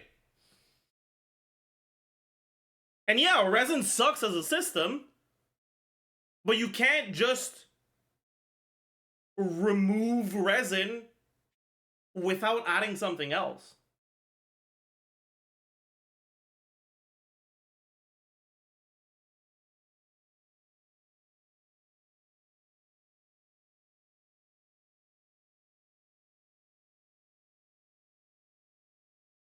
Removing resin requires reworking the game. Yeah, right. And like that's the point I'm making, right? Adding presets is a much more minor example. But that's like I imagine this is part of their decision making and part of why they don't prioritize it so much is that not having presets serves as a way to mask or to give you artificial replayability to your artifact farming, right?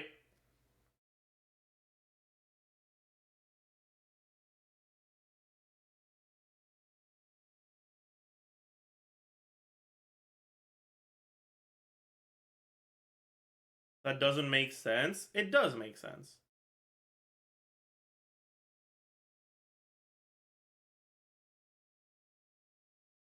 It's fine if you don't get it, but it definitely does make sense. What?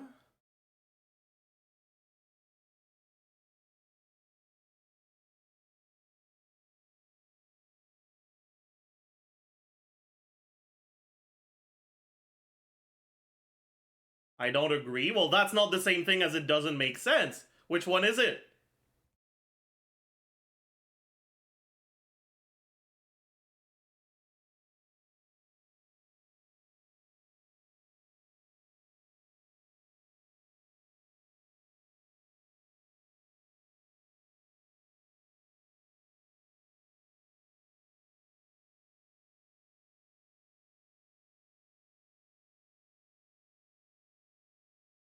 It's an opinion?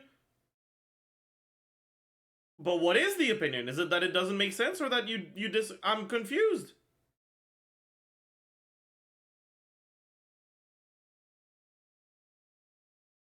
That's what I'm asking. Okay, whatever, it's fine.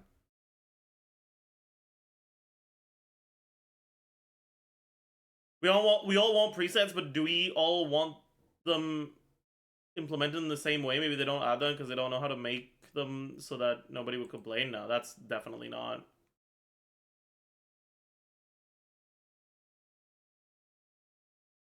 Oh, Fabia, I am very well aware of that. They're never gonna add actual fun endgame to Genshin because they want to funnel players into their other games. I know. I've been talking about that just like you for a while now. It is what it is.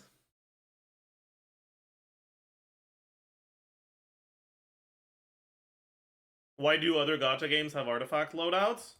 I mean, usually because they actually have things to do.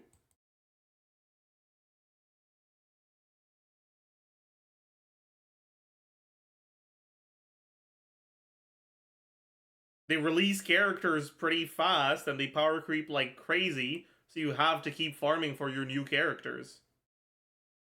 Like that's the fucking generic default gacha game, is release 1 or 2 characters every patch, give them new gear that you have to farm for. You can never just be and make them stronger than the last one. So your resin always or whatever daily currency or daily fucking energy equivalent. Your energy system always feels like it's used for something useful because you actually have to build the new character that you just got. Right? But Genshin looks at its gacha system differently. And like, don't get me wrong, I still think they should add it. I just imagine that this is part of why they don't.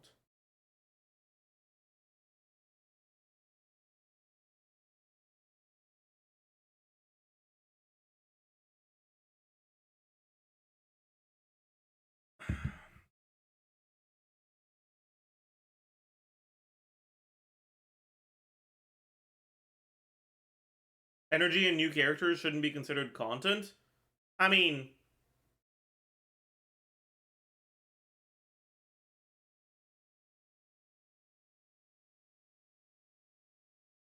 I kind of agree. It would be nice if there was content outside of those things, but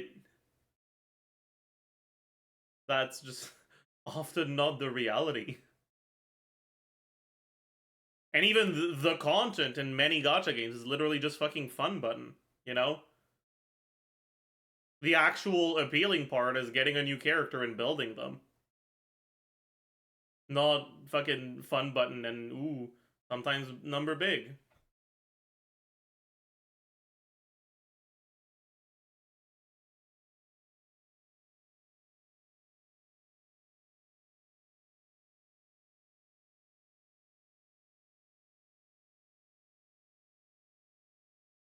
Anyways, my point with this tangent was that the idea that what's preventing them from giving us quality of life features is technical limitations, I think is a bit naive.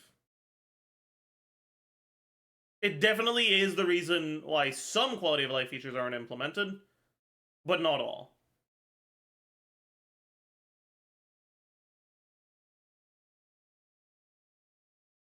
Right, like, if they could implement a quality of life feature where when you get a new character, you get a fucking wow, insane PogChamp cinematic of that character instead of, you know, the splash art, they would, right? But, you know, they'd have to make those cinematics, and right, like, that's the sort of stuff, like, yeah, it doesn't happen because it's, you know, it's a lot of work.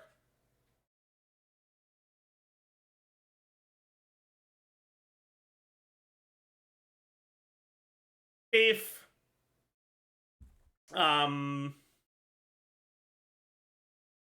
the map, right? It took a long time for us to get multi-layered map, because it's a decent amount of work to actually make sure it all works pretty well. Us not having a fucking target dummy where we can test rotations and damage, that's not because it's a lot of work. That's because they don't care or they don't want us to have one, right?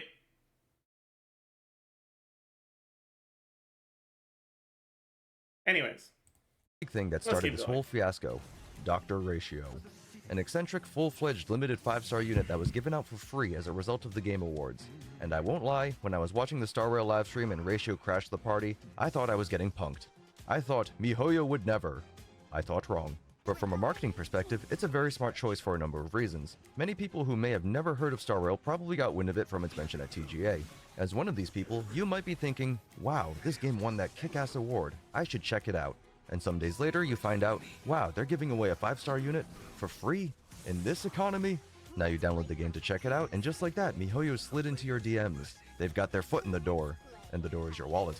The next question to ask is, why Dr. Ratio? If MiHoYo is going to give away something for free, they'd want to give away something that generates enough hype, but I'm glad this game actually goes over how Star Rail pumps 5 stars, and so its FOMO rate is way higher, even if it's more generous, it's kind of more predatory. You mean this video? Yeah, okay. Yeah. It is what it is, you know. cost them the least amount of revenue. Ratio's banner was the second half of version 1.6. It followed immediately after Runmay's banner and Kafka's rerun. The banner that followed Ratio was Black Swan. Black Swan, Runmay, and Kafka are 3 incredibly synergistic units, on top of being incredibly hot. Not that Ratio isn't, but I remember when I first saw him, my exact words were, I'm probably not pulling, he's a sausage. Now, if you pulled for Kafka, you'd want Black Swan. If you plan to pull for Black Swan, you'd want to pick up Kafka. Runmay buffs both. Hopefully you see my point. Dr. Ratio is likely to be ratioed. So MiHoYo giving him out for free does a couple of things. If you didn't plan to pull for ratio, you're vibing. Free 5-star unit for you. MiHoYo lost nothing, you weren't pulling anyway. If you really wanted Dr. Ratio, you can now afford to pull for an Eidolon or his Light Cone. If you wanted to spoil your baby, MiHoYo is still eating up your Jades. If you wanted Ratio and you're perfectly content with E0 S0, then you make out like a bandit and MiHoYo loses out there. But I imagine that's a relatively small portion of the population. In exchange, MiHoYo's generated hype. If you were on the fence about trying the game, now is a great time. If you played the game and stopped, now you have incentive and reason to reinstall and log in and claim him. If you had no concept of MiHoYo as a company before, now you're thinking Welcome back and thank you for the prime. wow, they give away free gacha units. Maybe I should check them out. The last and probably most obvious thing to point out, Star Rail is a gacha game. But not like how Genshin is a gacha game. As Turn-based someone who doesn't play Star Rail, what would be a similar 5-star to Dr. Ratio in Genshin power and meta-wise? That's hard to say because in like the rate of power creep in Star Rail is much like it's already pretty power crept in 2.0, right? And it's only gonna get worse.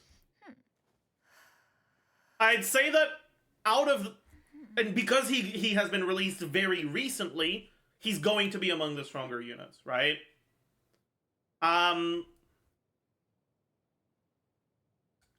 Right now, he's kind of like Linny, I'd say.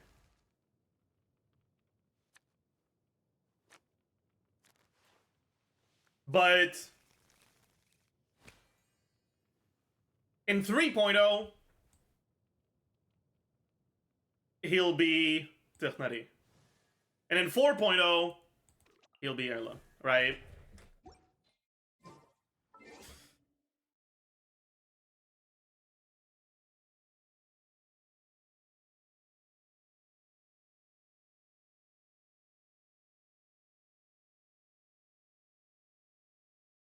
gacha games are not new to the world. We have things like Epic 7, Grand Blue Fantasy, Final Fantasy, Brave Exvius, But like, yeah, he is actually a pretty strong unit, yeah. Fate Grand Order, and so on. That means there's a lot more competition. How are you going to show people your turn-based gacha game is worth playing over that guy's turn-based gacha game? Not only that, but giving away a free SSR, 5-star, 6-star, whatever star is also not a new thing. MiHoYo has not set the standard. They're following along to show they know what kind of market they're in. Now let's look at Genshin. How many times has a new game released and someone said, oh, it's just that other game with a different skin? And Genshin was no different. It was directly compared to The Legend of Zelda Breath of the Wild, which is not a gacha game. It's a AAA title. In fact, a lot of people that started playing Genshin didn't even know what a gacha game was. And you'll probably also notice that Genshin stopped being called a Breath of the Wild clone within a few months of its release when people realized it was actually fairly different. So what exactly does Genshin compete with? Tower of Fantasy? Not really. And I got nothing else. Let's check Google. You'll notice none of these games are really like Genshin. Let's take a look at this particular inquiry. The top suggestion is Breath of the Wild. Again, not a gacha. Granted, the only requirement from the original post is open world. But if you scroll through, you'll notice that the majority of people mention titles like Elden Ring, Final Fantasy VII Remake, God of War, Tower of Fantasy, Skyrim, The Witcher, and with the exception of Tower of Fantasy, which we already mentioned, none of these are really that similar to Genshin. Sure, there's some overlap, but Genshin is mostly in its own category. What does that mean for me? I imagine that someone who doesn't know what Tower of Fantasy is probably hearing this and is like, okay, but what about Tower of Fantasy? You didn't say anything about it! But what's wrong with that game? MiHoYo. They make the rules. Unlike in the turn-based gacha market where they're just another face in the crowd, Genshin more or less stands alone. For now. I hope Wuthering Waves is good. And MiHoYo didn't get to be where they are by blind luck. They know what they have, and what makes it particularly obvious is their surveys. You may notice that Star Rail surveys might ask you what other games you play, and of the given options, they tend to include other turn-based gacha games like FGO and GBF. When you look at Genshin surveys, the earlier ones would ask the same, but the more recent surveys have started asking if you've played things like Dota 2, World of Warcraft, Grand Theft Auto 5. Some of these are a little odd as points of comparison like League of Legends or Dota, but others like Lost Ark, World of Warcraft, and Grand Theft Auto kind of make sense. When you want to know what someone thinks about a cool thing you made, you compare that thing to other similar things. Why is my cup better than his cup?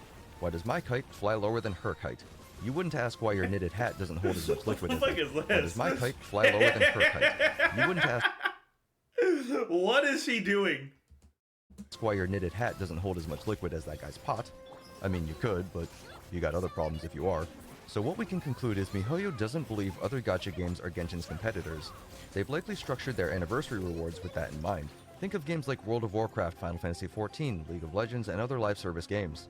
Obviously, those games don't give out pulls, that's not how they work, but generally speaking, it's usually some kind of event that's paired with some kind of cosmetic and or some kind of mount. The last anniversary event I took part in was for Final Fantasy XIV, and instead of thinking about the free things I'd get, I was hit with nostalgia and the feeling of a year's worth of buttons pressed.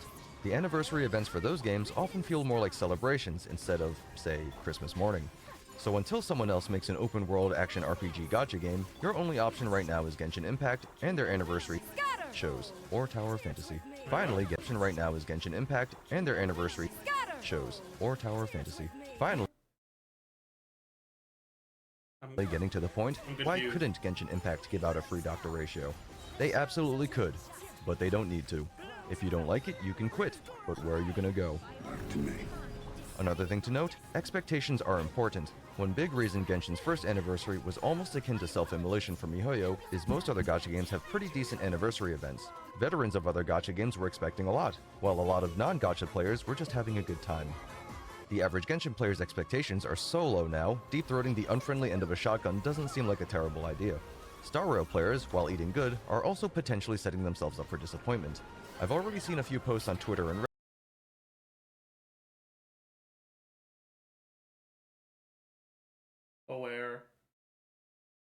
Aware. Reddit where people are expecting another free 5-star unit or a Chinchillion Stellar Jades for the 1-year anniversary. While that's certainly possible, imagine if MiHoYo doesn't. Google Classroom's gonna be in trouble. Once you give something, you can't ungive something. If you set a standard for yourself, people expect you to maintain that standard, which is gonna be incredibly disappointing for you guys because my videos are only gonna get worse. Yeah, this definitely is getting a like. But MiHoYo is rich. Giving us a bone once a year must be like a drop in the ocean to them. Joke's on you, we get boned a lot more than that. But also, yeah, MiHoYo is rich. A penny saved is a penny earned. They're probably rich because they understand what they can afford to hand out as freebies, what they can't, and the long-term repercussions of each. While I would love to believe MiHoYo would give us Dr. Ratio for free out of the goodness of their hearts, I'm pretty sure it's just a publicity stunt. Now, I get it. Regardless of what excuses MiHoYo has, being loyal to something for so long and feeling unappreciated for it sucks.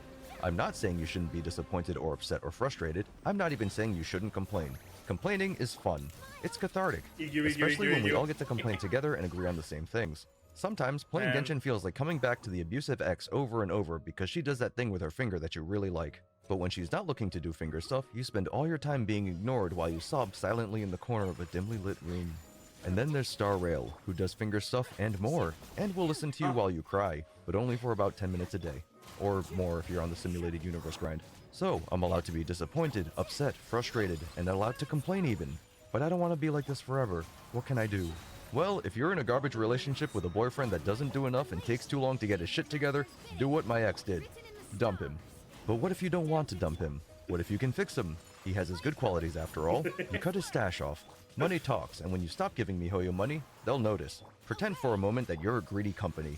If people keep giving you money, you're gonna think you're doing fine, so you're gonna keep doing what you're doing. If people aren't throwing cash at you like a bunch of drunk dudes at a gentleman's club, you're gonna start to panic. MiHoYo's success is almost directly reliant on you being a raging FOMO-sexual that's prone to making terrible financial decisions. So, stop. And if you want to continue to hit them where it hurts, give them the 1 star. You know, since they won't give you the 5. Just maybe leave Google Classroom out of it. And maybe don't start wars with Star, they won't give you the 5. Just maybe leave Google Classroom out of it. Honestly, though, I'm actually really glad he's saying this, because I think I've seen a lot of people. Okay, people call it review bombing when people that are unhappy with a game leave a bad review on the game. Brother, that's what reviews are for. That's what these ratings are for. You shouldn't just leave a review if you like the game.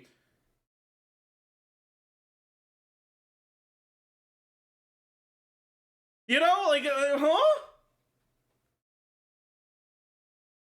And yeah, the fucking Google Classroom shit, that is review bombing, yes.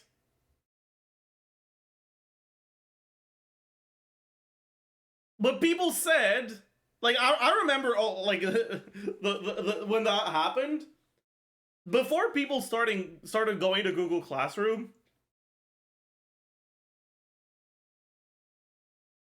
people said, oh yeah, no, Genshin Impact players are review bombing Genshin. No! No, they're not fucking bombing shit, they're just reviewing! Like, leaving a 1-star review is a valid tool. There is nothing wrong with leaving a 1-star review on a game that is 1 star.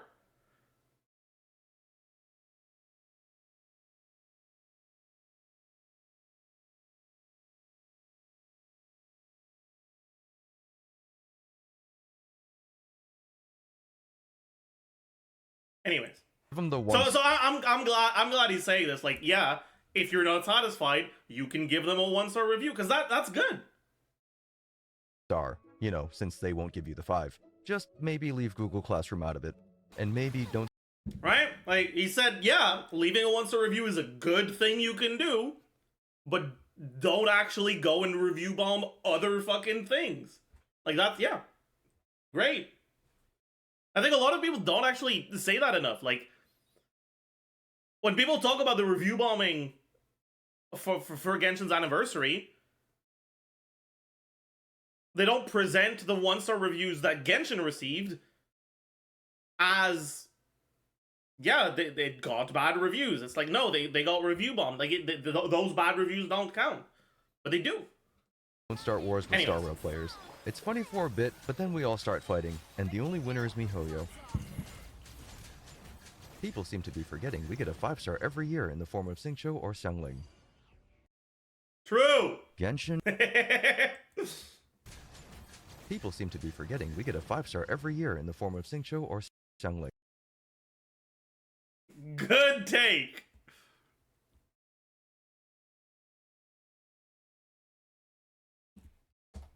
Great video!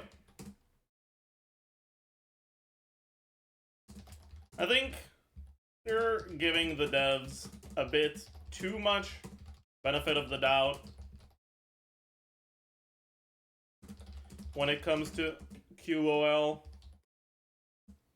And I do think at least some features aren't implemented because they just don't want to implement them rather than technical limitations.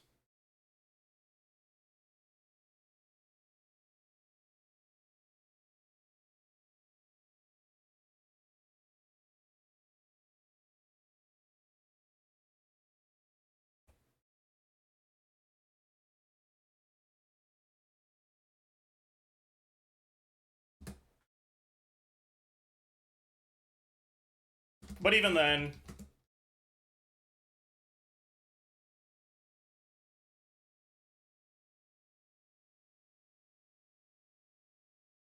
but I agree with everything else in the video. Very glad to see you mentioning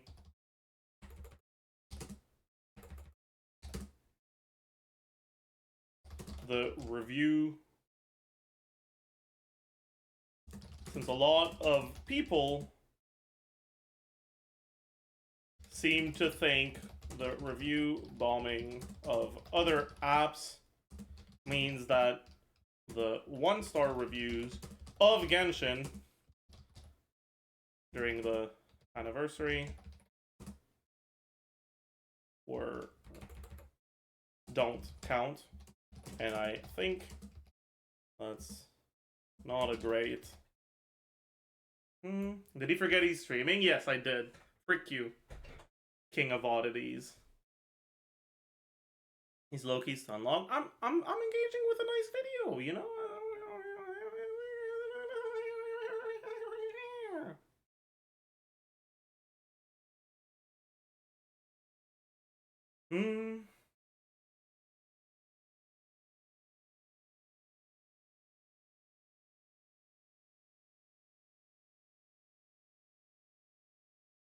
I'm happy to see someone actually understanding that the 1-star reviews on Genshin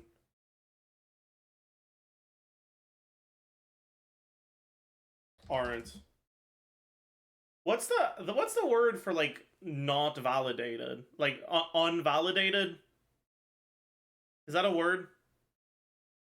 Invalidated, thank you.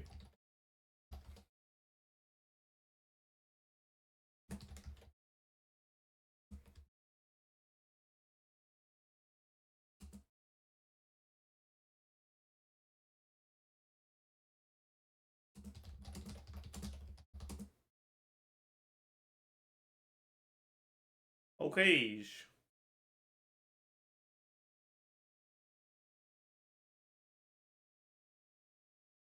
Very cool.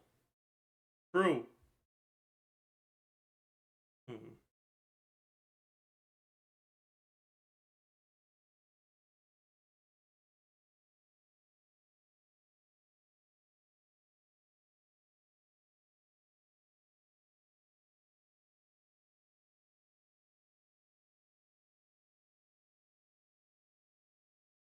Latest videos about Genshin Endgame. Man, I don't want to watch another one. If you guys want to watch it, you should go and watch it yourself. I don't think I'm going to watch it on stream.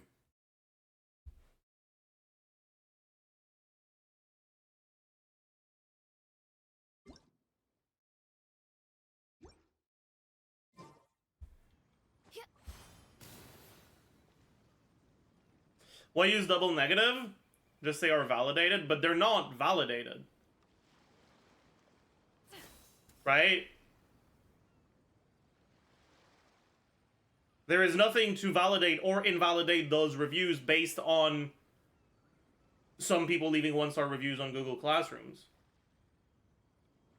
You could say are valid, but some people claim that they don't matter. They are invalidated. And saying they aren't invalidated addresses that point more effectively than saying they're valid. Anyways, it's... I heckin' love language.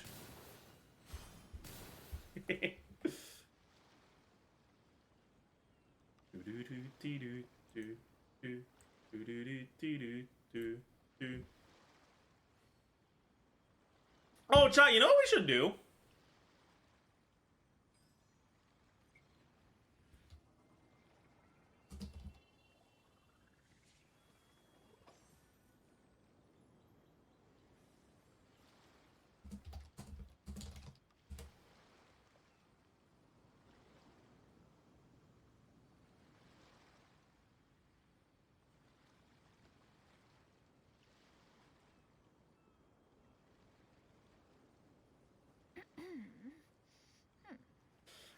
We should rank artifact domains based on how sorry I feel for you if that's what you're farming daily.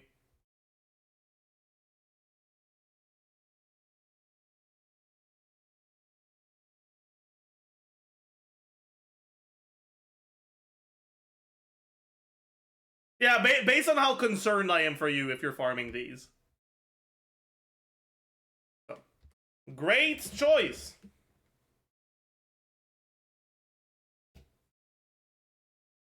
Great choice if you're playing one of the characters it's good on.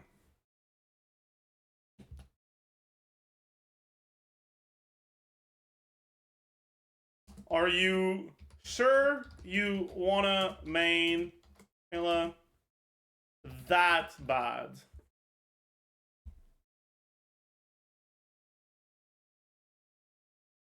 Concerned. Why?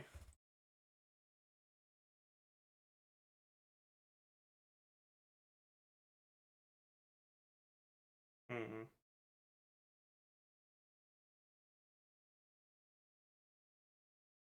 Actually,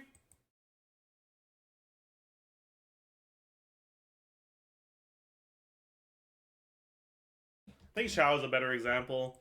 Because if you actually do play LM, that domain is pretty nice because TOM is a pretty useful set to get.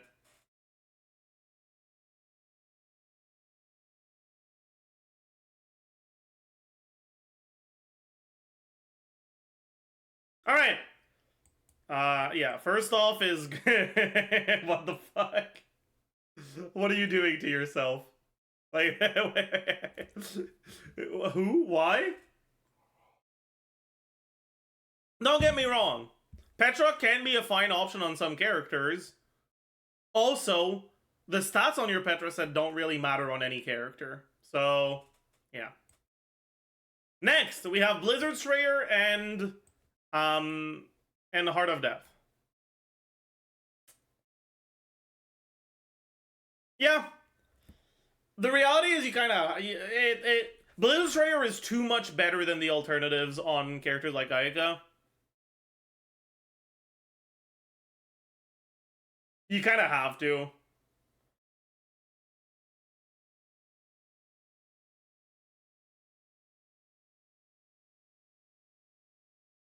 Are you sure you want to main Ayaka that bad?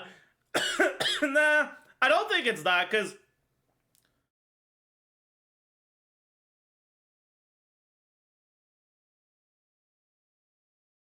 Like, this is here because Vermilion is not a significant increase over other options.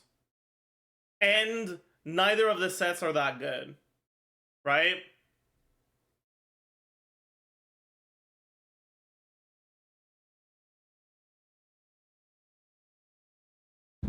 Anyways. Lava Walker and Crimson Witch. Honestly, if you're farming Lava Walker and Crimson Witch in 2024, I am concerned. I am concerned. I have concerns. What? Why? Who? When? How?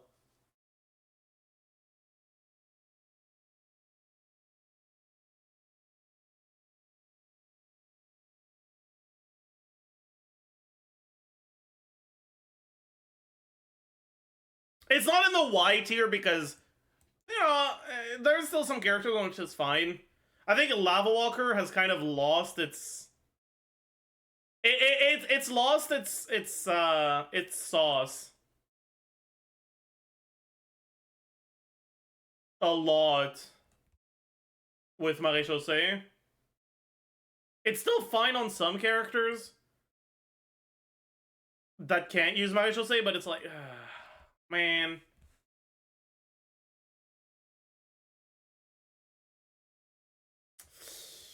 Alright, Deepwood Gilded. Great choice. You are an efficient player. You are smart. You have a large brain. Emblem and Shiminawa's. Great choice. Good answer. Good idea. Gilded is a shit set. It isn't, though.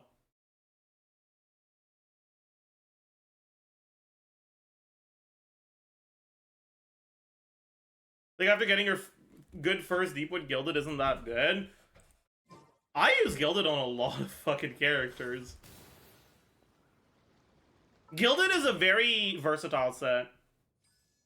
Like, on basically any character that triggers any sort of reactions, it's always going to be a viable option, right?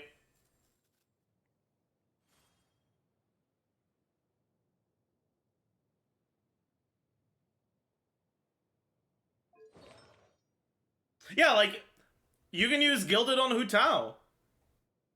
It's not going to be our best option, but it's a way you can use it. You can use Gilded on any Hyperbloom character.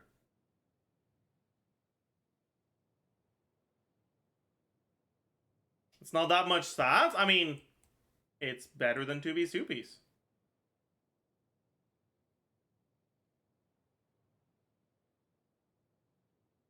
It's not that much better than 2-piece, 2-piece. But... Like, a difference is like 2 crit rolls. Yeah, you shouldn't be farming this for Hu Tao. That's not who you're farming it for. But you can use it on Hu Tao. Like, yeah, if you're farming Gilded because you want to build Hu Tao, you're a dumbass. But if you're farming this domain for all of the characters that can use either of these sets, the pieces are still useful on the characters on which it's not best in slot, like Hu Tao.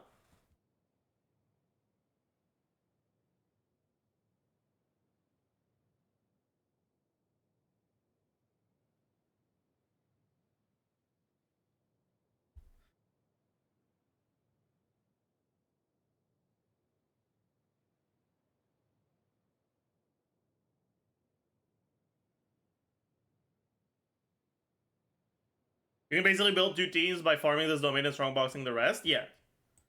I'm not saying you should spend all your time in this domain. But you definitely should spend some time on this domain.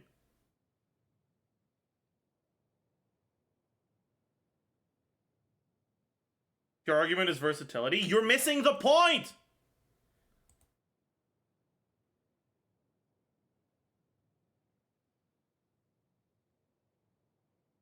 No, the argument is not, hey, you should farm this set because it's versatile. The argument is, you should farm this set because it's fucking broken on basically all the Dendro teams.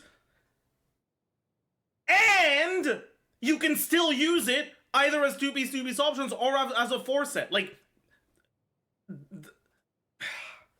are you intentionally missing the point? Like, Shimenawa's is basically useless on almost every character in the game, but it's still fine because it has a good 2-piece set. You're not gonna fucking farm 4 Shimenawas on most accounts, but you're gonna farm for Emblem, and Shimenawa's being a fine 2-piece option is an upside to that domain. That's what I'm talking about here. It's an upside to that domain.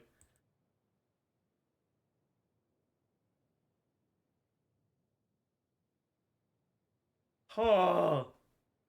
It feels like you're intentionally trying not to get it.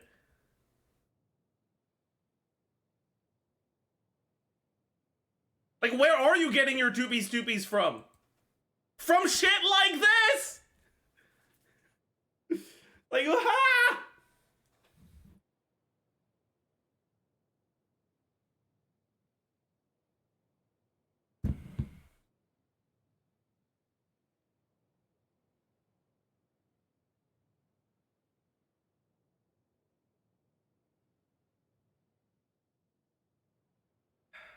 Man. Look, if today's patch isn't here, yeah, this isn't updated for the latest patch. It is what it is.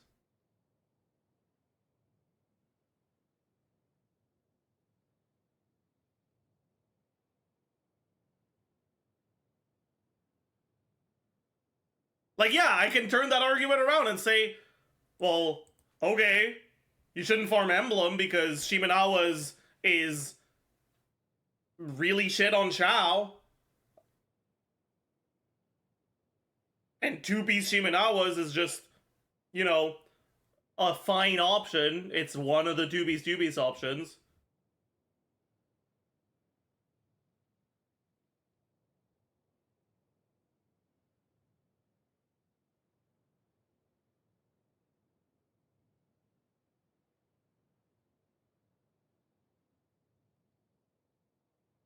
But, like, you're not farming Emblem to get a 2-piece set for Shao. You're farming Emblem to get Emblem.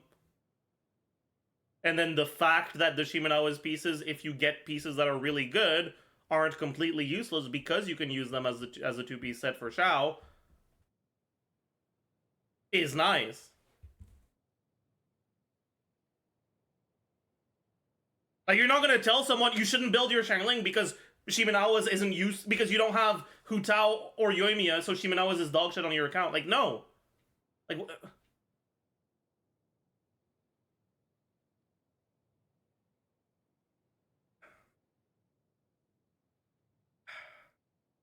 I just feel like you're intentionally missing the point. Like, I feel like you have to be.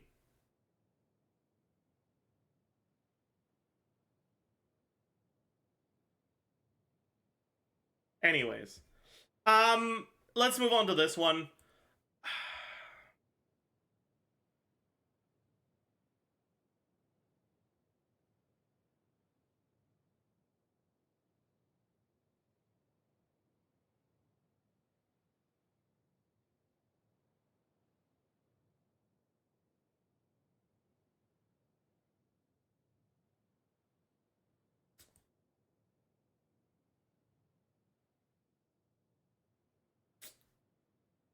I think it goes in here.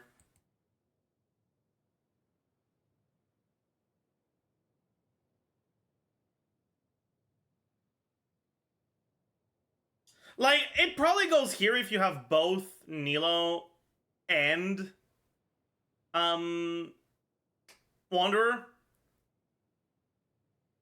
But I feel like that's not that many people.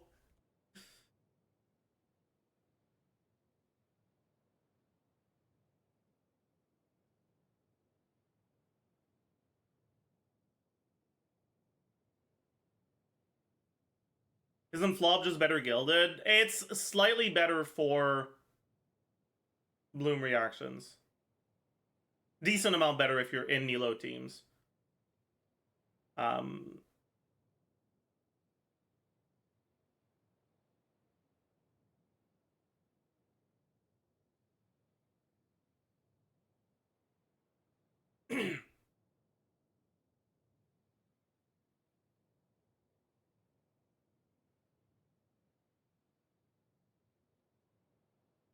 Are you more concerned about Crimson Witch and Vermilion and Desert Pavilion?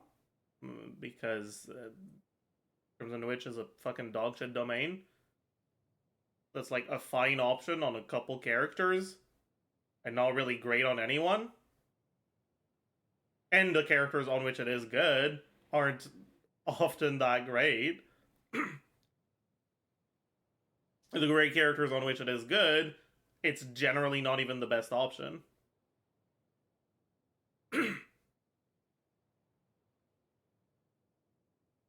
Okay, Prasol, you need to fucking calm down.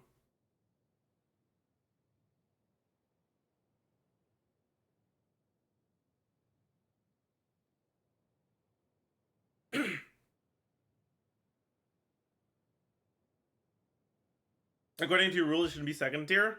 What, this? Fuck no.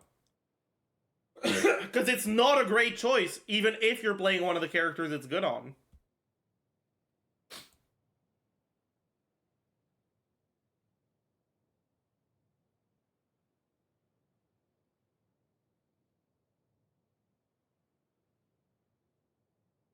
Or did you mean this one? And I don't know, because you need to have two characters, not one, which is different, you know? Crimson Witch of Flames is not good on Hu Tao since when? It's not bad. Crimson Witch of Flames is like slightly better 2-piece 2-piece.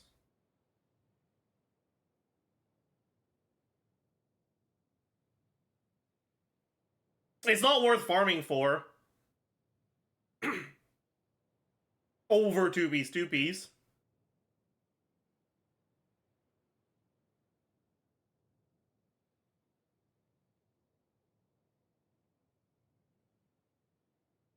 But if you have a good Crimson Witch, yeah, you can use it. Of course you can. It's just, you shouldn't be spending your resin on it when it's such a minor increase.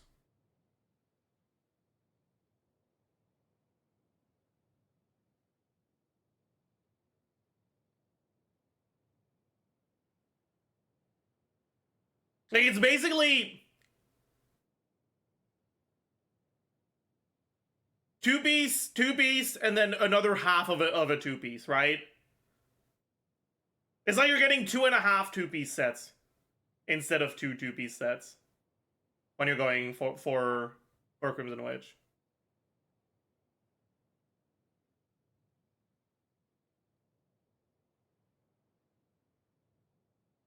What's the best Hutao set? It depends. With Farina, it's Marechaussee. Otherwise, it's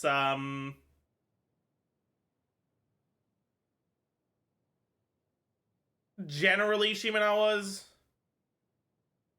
But Shimenawa's can have some cringe that makes it painful to play. Especially if you don't have C1. Especially if you're not playing with Singto. In my experience, low to mid investment Hutao and Shimenawa feels unplayable. High investment on Shimenawa feels fine.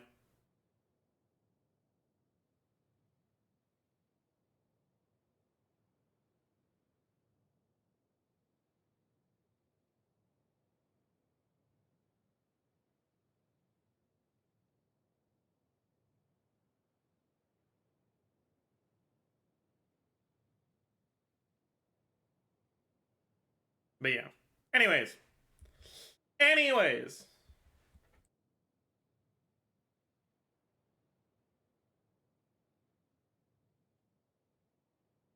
Even always feels like trash to play feels crafting? Yeah.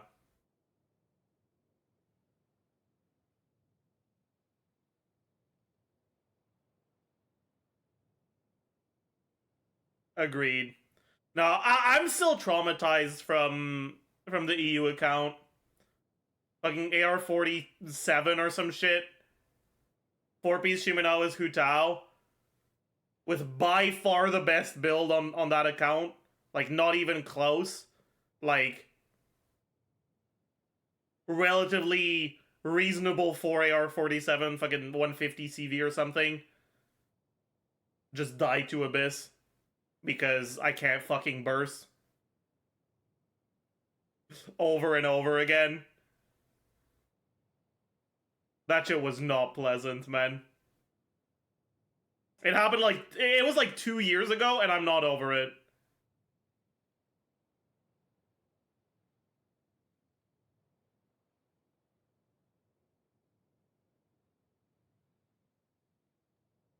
We're not playing Vivi with Bennett? I don't think so.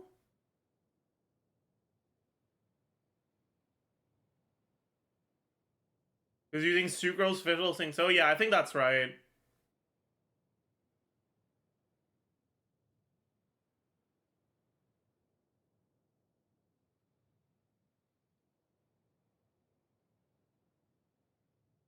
Yeah, Bennett was on the other side. But yeah, that experience was unpleasant. I think dying there seems like a team issue more than Shimenawa's.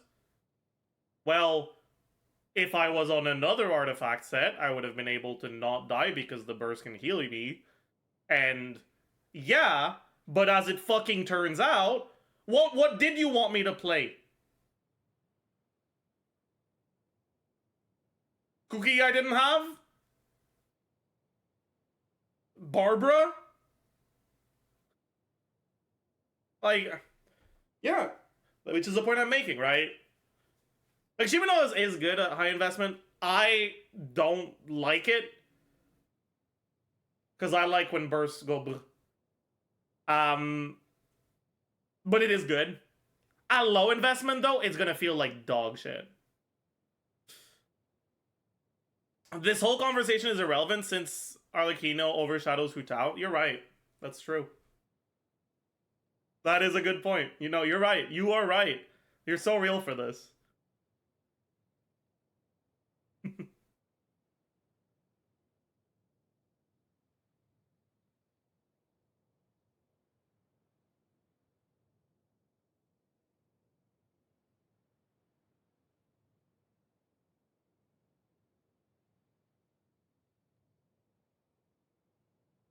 Anyways.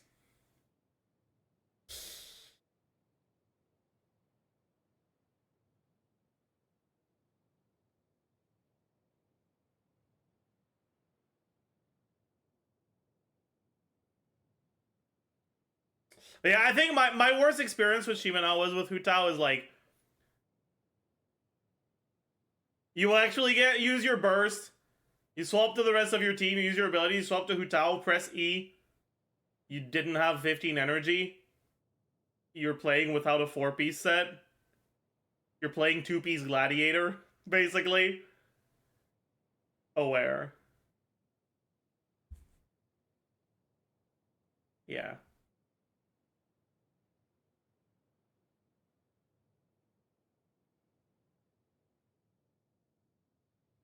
Yeah. Anyways. But yeah, to answer the early question, Hu Tao's best set is Shimenawa when you're playing without Farina, a high investment. But honestly, when you're playing a high investment, 2piece is good enough. And Shimenawa's feels cringe, because you don't get to use burst, and using more buttons is more fun. So, personally, I wouldn't want to farm a Shimenawa for her, and I wouldn't use Shimenawa for her if I had it. But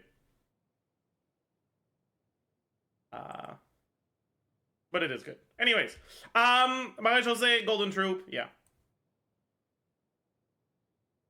That's just, yeah, that's a great choice.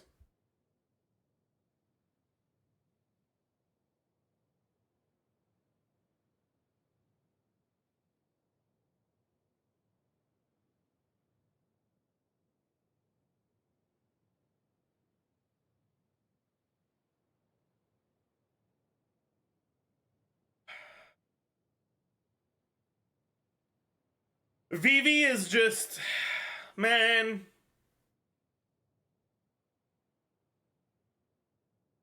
Honestly, I think it goes here now. Now that you can strongbox it, I can kind of understand if you, like, really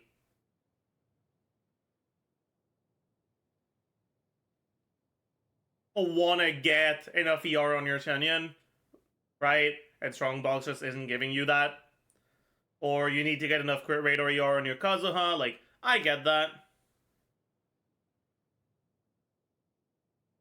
But assuming that you do strongbox, because Maidens is literally useless on literally everyone,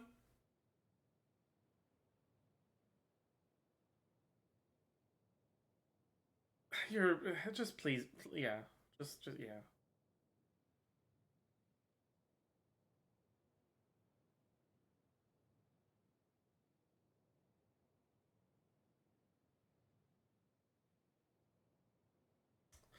Okay, Noblesse, Bloodstained.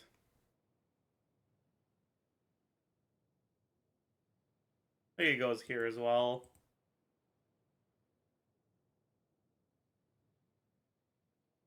Bloodstained is just so shit. Ugh. Maybe here. No, because Noblesse is so good.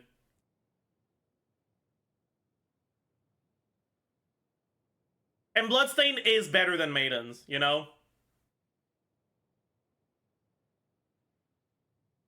Like, if anything, I'm less concerned over farming Noblesse domain than VV domain. Because, like, at least Bloodstained 2-piece is fine on the physical carries. Noblesse is good, you just don't really need good sets of it. That's not true. Noblesse is generally Singto's best artifact set.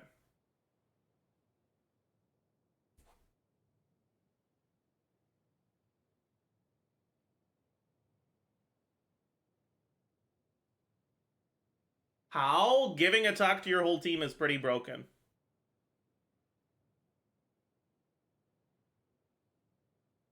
National pilled? Yeah, I am national pilled. What are you gonna do about it?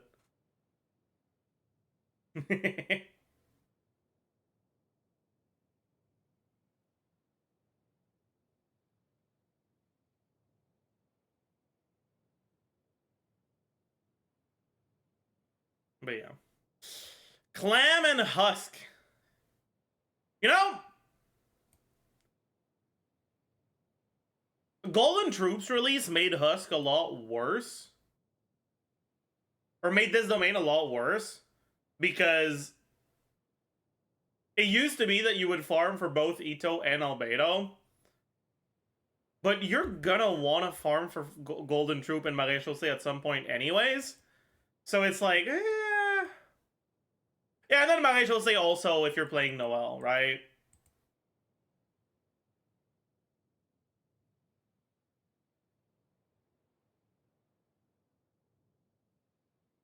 That being said, Clam is actually a pretty good set on the healers that use it. I think it goes here. Unironically.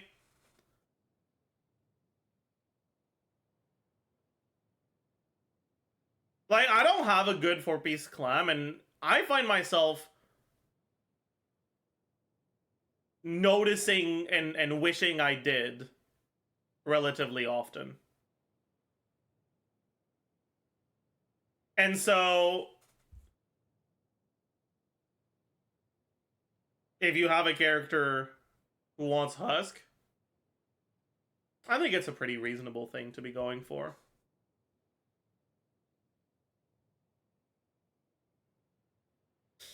Pale Flame TOM. Honestly, yeah, it goes here. I renamed this category because after thinking about it, I realized that, like, TOM is a good set. If you are playing a character that can use Pale Flame, this is a fine domain to farm for, honestly.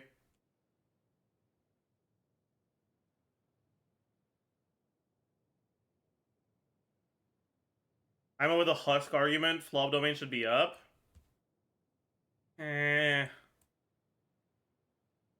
Windset is just... I don't know, man.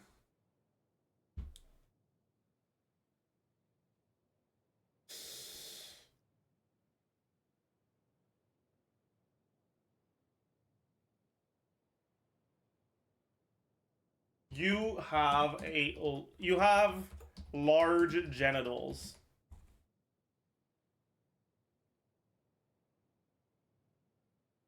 Okay. Okay, maybe.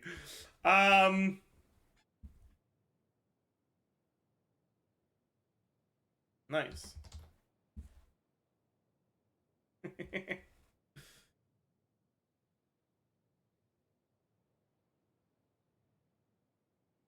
This, I am very concerned for you. Very concerned. Very concerned.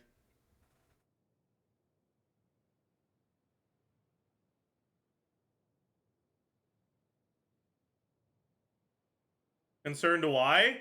Because unironically, both of these signature sets actually kind of suck on the characters on which they're good.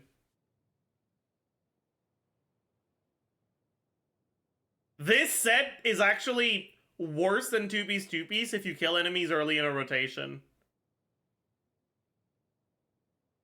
For Child.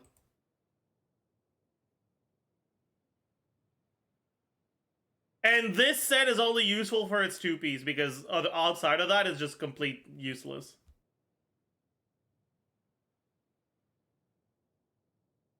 Yeah. It's only good on High Constellation Dea, basically.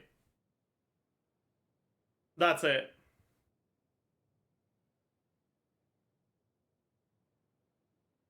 Yeah.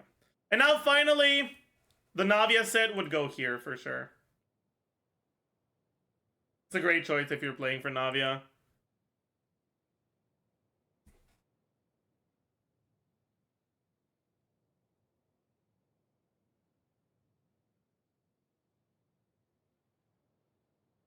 Anyways, should we do it for Star Rail as well?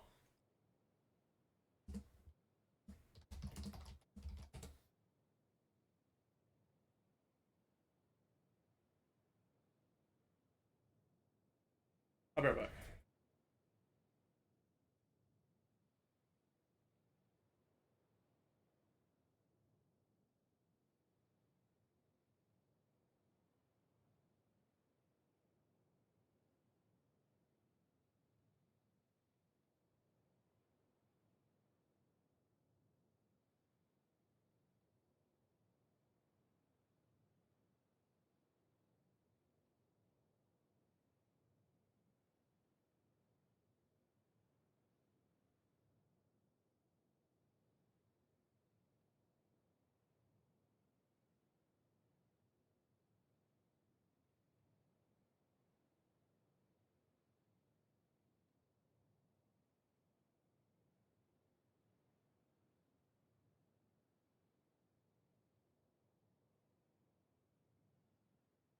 I'm back. Okay. These ones are there individually, not 2x2. Also, this is missing a lot of stuff, no? Is this just 1.0? No, it's not. Maybe it's not missing a lot of stuff, actually. Okay. Okay, let's start with lightning set. Lightning set is with this one, right?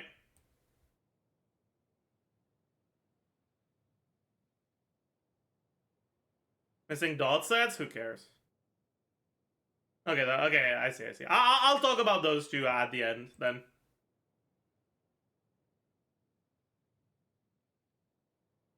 Oh, yeah, so also is okay. Yeah, maybe we can find a better template actually.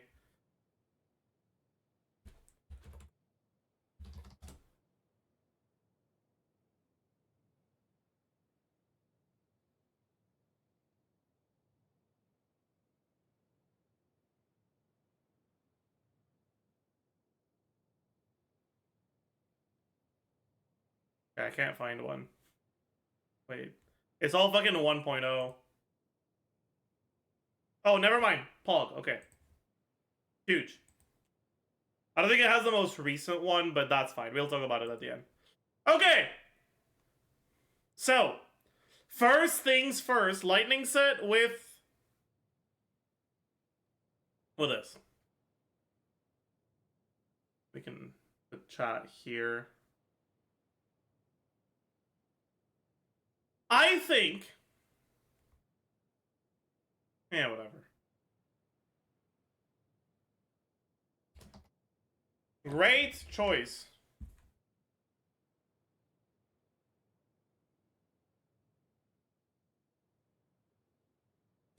Great or good choice for specific characters. Why does it do this, man? Good choice for whatever, man.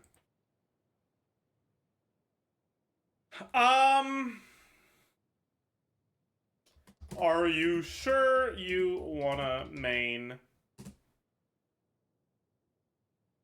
Clara that bad?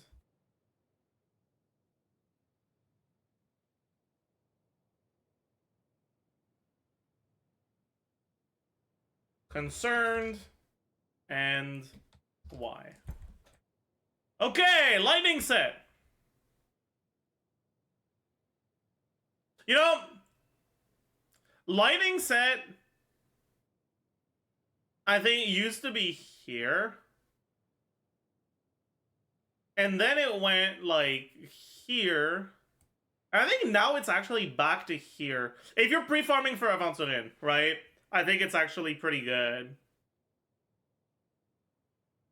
Because I do think you really want to have Avanturin on this. Like, the shield strength is so nice.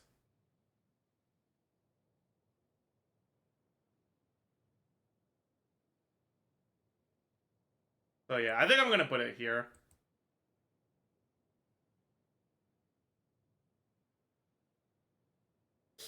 Okay, next. What's with the physical set again?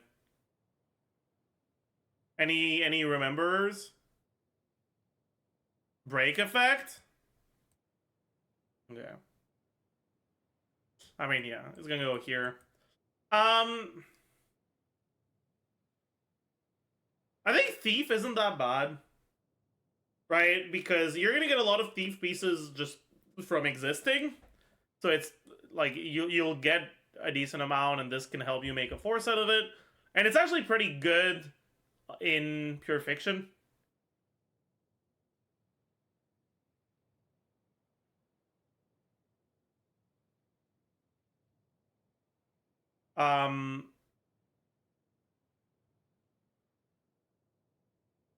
Because the energy generation you get from it is pretty good. Only for Argentine, for any character that's breaking in Pure Fiction enough to get to energy breakpoints, it's really good.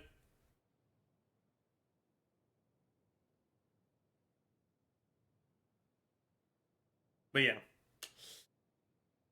Next, let's do the fire set. What's the fire set with again? Any knowers in chat? Imaginary? Ew.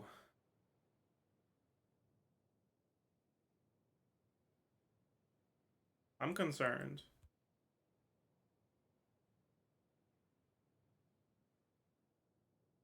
I'm quite concerned.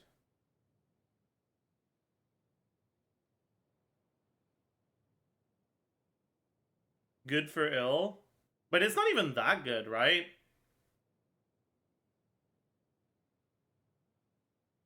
Like, especially considering you don't have off pieces in this game.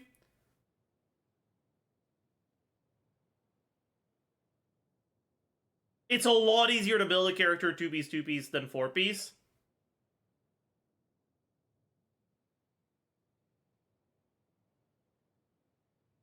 Yeah, nah. There's no way this is that good. Yeah, definitely.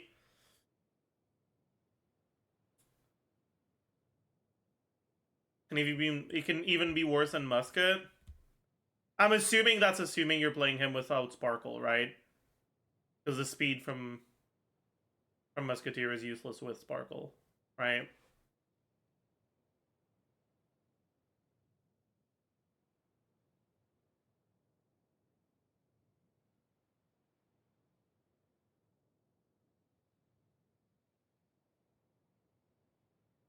Hook best in slot? Sure, buddy. Okay, next! I guess we can do Musketeer with healing set? God. Why? Like, straight up, why? What are you doing? What the fuck are you doing if you're farming this domain? What the fuck are you doing? What the fuck are you doing?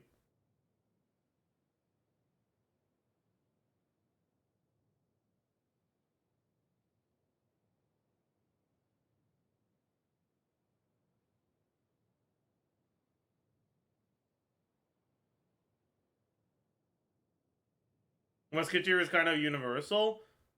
Okay, but do you want to farm for a universal set that is never really great?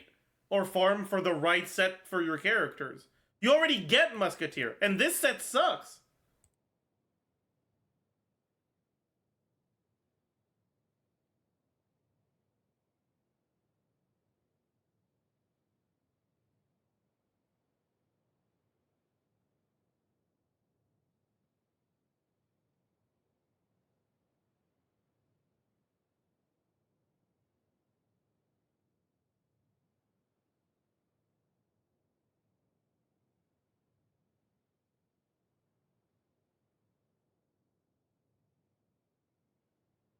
Like, this is not me judging you for having Musketeer on your characters. This is me judging you for spending your daily power on farming for more Musketeer. Why? What are you doing? What is Blood doing? Healer set isn't that bad because Abundance characters basically have no other choice. Speed set? Why wouldn't you go speed set on them? Win set? Why wouldn't you go win set on them?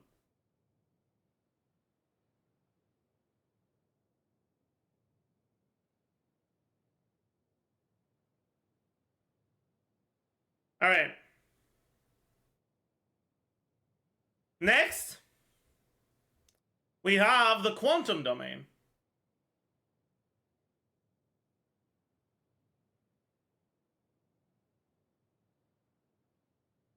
Pretty damn good. This set ain't it, but Quantum's great. So, it is what it is. It's amazing on Quantum characters, and it's honestly a better versatile option than Musketeer is on non-Quantum characters in general. So it's just pretty good. The other set is ew, yeah. But honestly, there is no domain in this game that has two sets you actually want.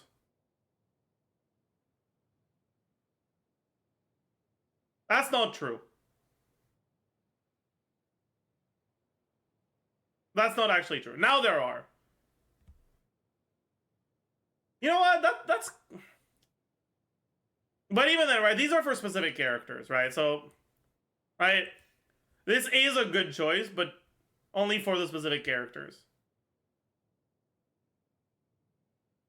I guess this is probably a better... Alright, fine. Quantum goes here. But it's not even that. Like, no. Because it's versatile enough to be here, I think.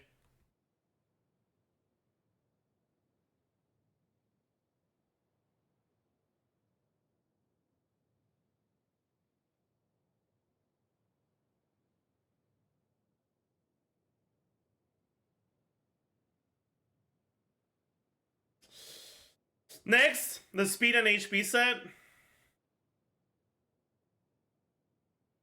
I don't know how much of a hot take this is. But I'm actually gonna add...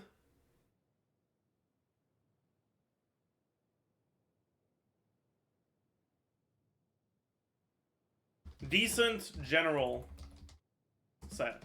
Or good generalist. Or good general set.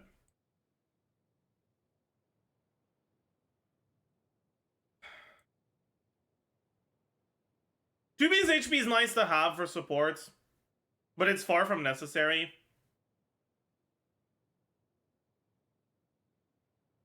And I would sacrifice a 2-piece bonus for one more speed roll.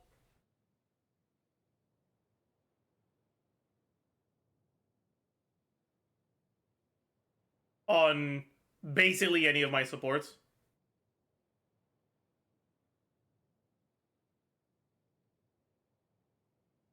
So I don't think that they're the like getting a full set is even, or getting a 2-piece even matters that much, right?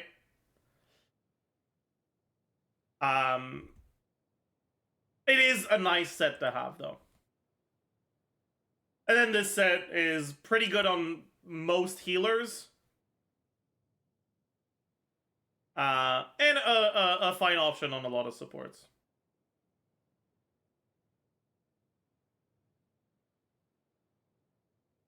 There's 2 4-piece HP users in the game. Is there? Who's the second one? Arlen?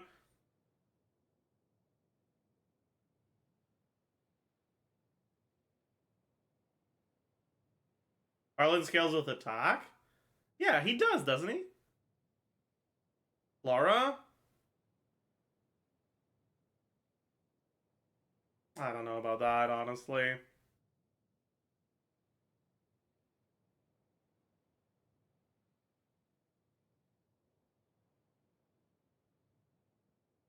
It's a fine option, sure.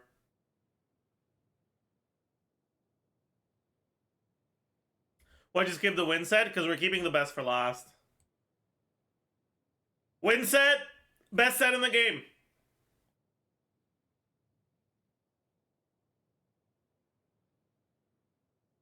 Best set in the game. I hate it. Win set is best in slot on almost every support.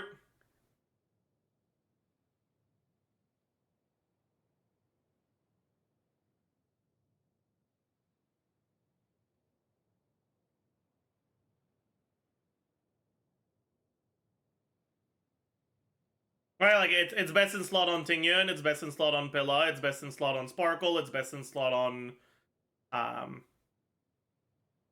who else?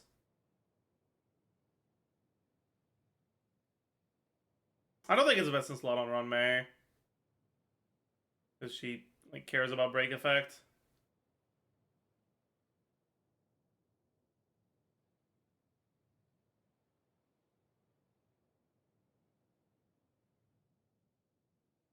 It's best in slot on Silverwolf.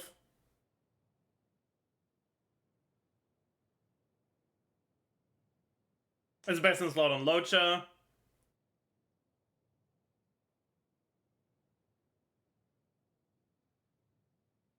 And then I set isn't good on a lot of characters, but it is good on Herda.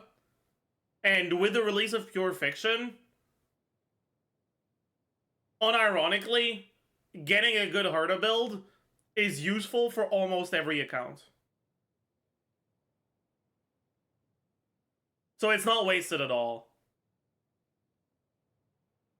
Follow-up is better. I think it depends on how much you're twirling.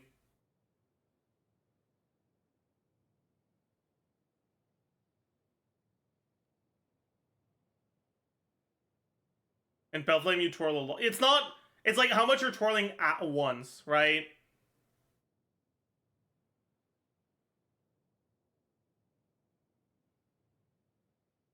Sorry, in Pure Fiction. You know what? There's too many PFs, man. You know what I mean. But yeah, the point isn't I said is great. The point is I said isn't wasted. Right? Like, I said as a secondary set is a lot better than this fucking guard of Wuthering Waves bullshit. Okay?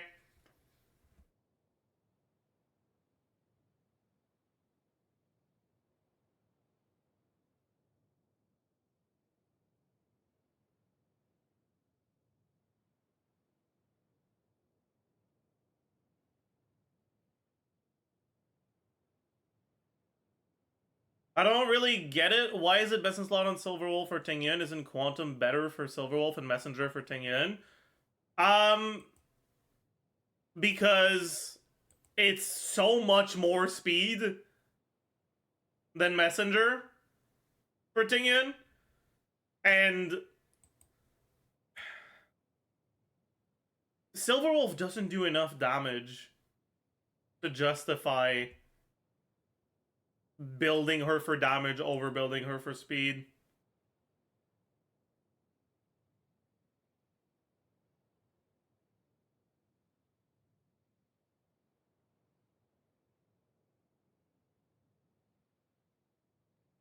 Tingyun is plus 0.33. No, she's not.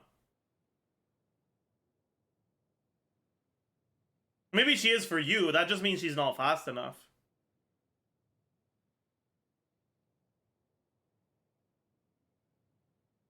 That means you don't have Windset. Tingyun isn't plus 0.33. She's plus 0.5. Because you should have 4 Tingyun turns in the time your carry has 3 turns.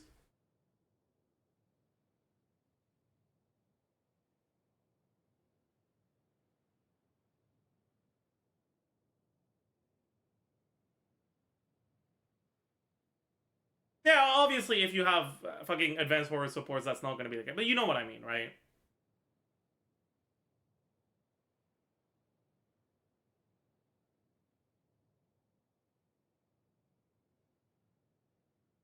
My Windset Pilla is on 157 speed, Pog.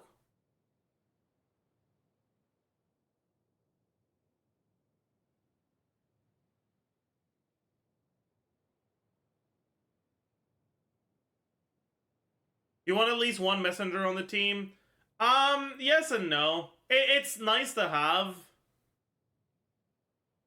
But the reality is that most of the time, messenger doesn't actually do that much.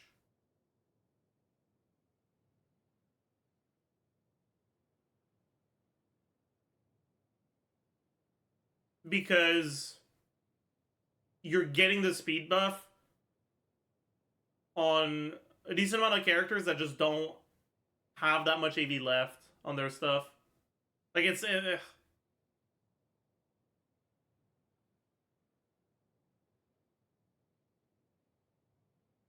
there are situations where it's good. And yeah, I think that the perfect way to build a team, you would want one of your characters on Messenger.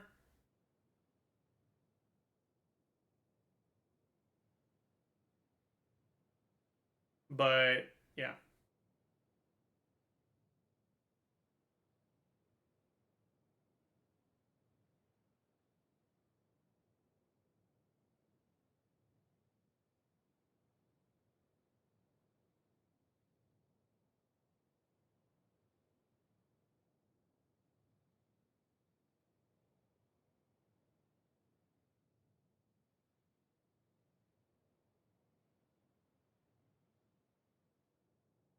Anyways.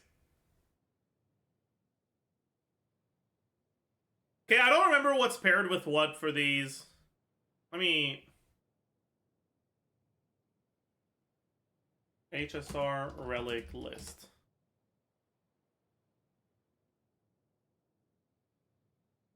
Oh, they don't even have the fucking... Oh my god.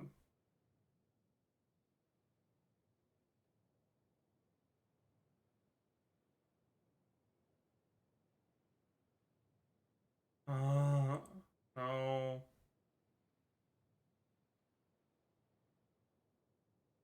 They're not fucking putting them together!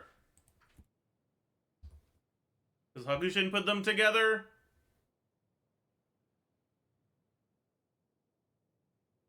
No. They don't. I am begging, man. They're in order, they're not. I do think these two are... Maybe they are, actually. Leaked World 9, what, this? Ooh, wow, Paul. Okay, so, first, Space Healing Station and Fleet of the Ageless.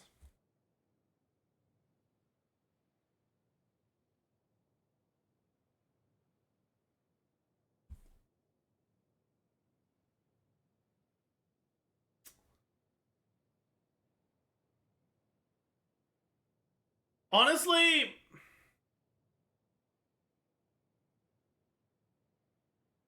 I think it goes in good general set.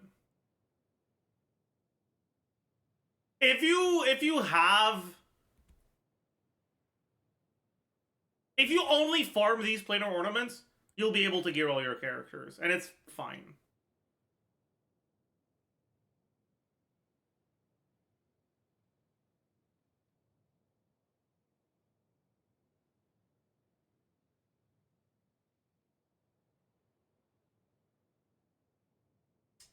Next, effect hit rate, increase attack based on effect hit rate, garbage.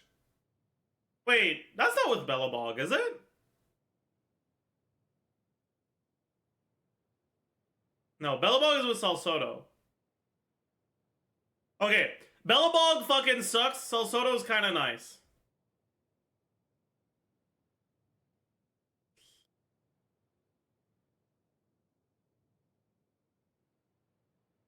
Are you sure you want to build ratio that bad? Or you want to main ratio that bad?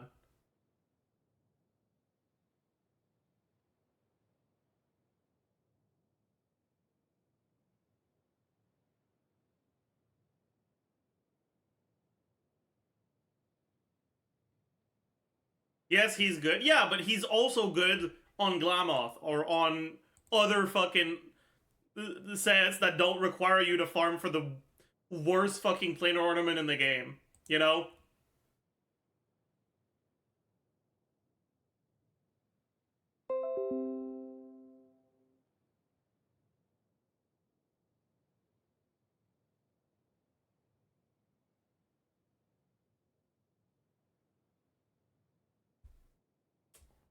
Anyways, next.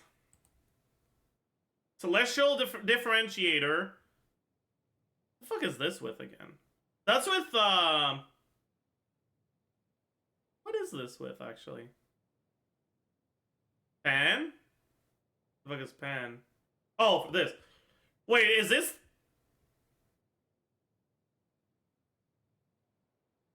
Why would... Why? What? Why?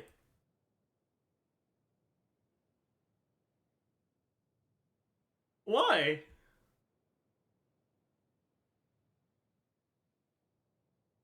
No. Only Black Swan uses Pan Cosmic and it's like a 1% improvement. I can't. Alright, next. Rutilant Arena and Broken Keel.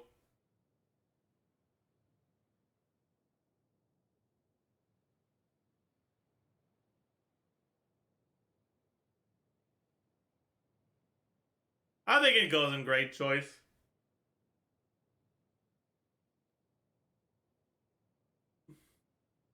Pretty damn good. And honestly, Glamoth and Penacony also goes here.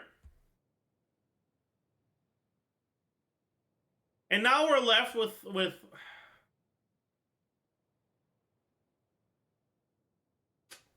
here's the thing, okay?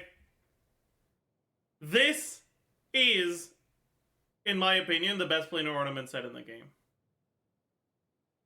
However, this is horrendous. And as much as I only ever spend my immersifiers on this, I am very concerned for you if that's what you're farming. I'd be concerned for myself.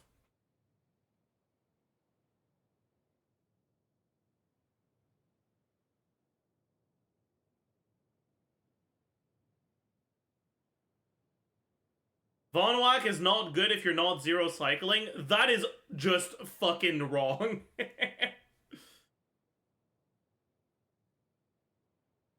One, Von Whack is really good just to ensure that a lot of your units can go at the right moment and actually give buffs before your carry starts fucking hitting. Two, okay, let's assume basically the worst case scenario for MOC, which is like a 250, 550 AV clear, right?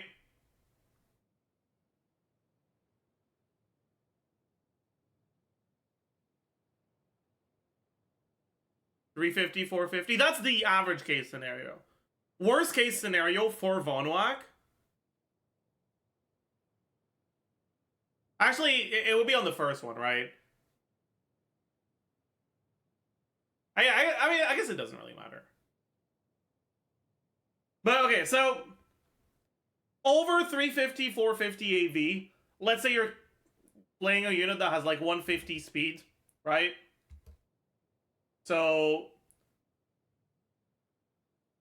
350 divided by, wait, am I dumb?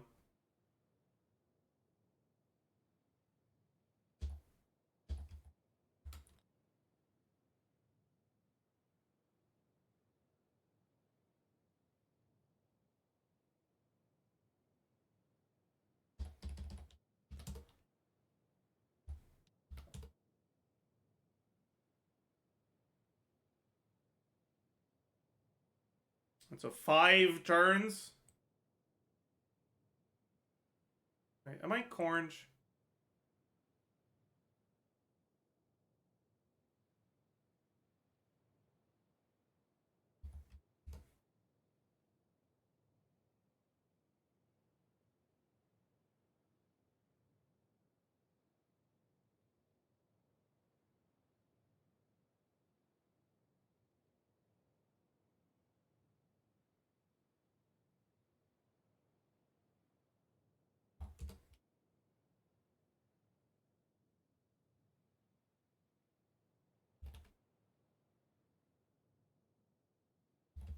I'm being dumb. My brain is like struggling a little bit.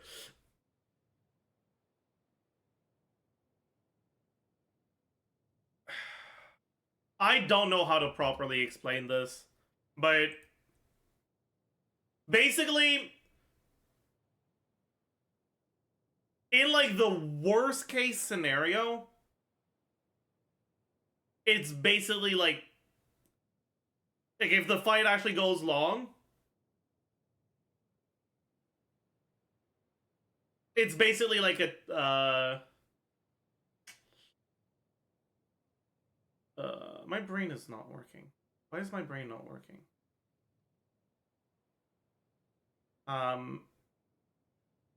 It's basically like a fucking like 10 speed bonus, right?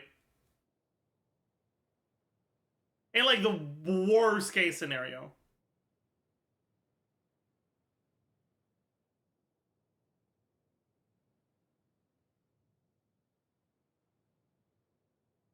And like usually you're not in the worst case scenario, right? Like, sure, it will only be impactful on the first cycle, right? On cycle 0. But it's so impactful on cycle 0 that even if you're taking 4 cycles, it's still better than the alternatives in a lot of situations.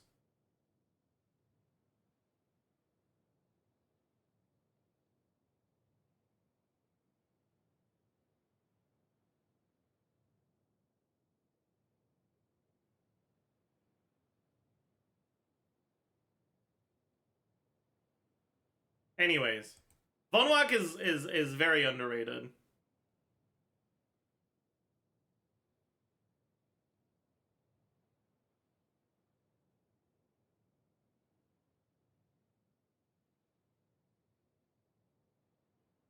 Why not just tune your support speed and use Keel? You can't.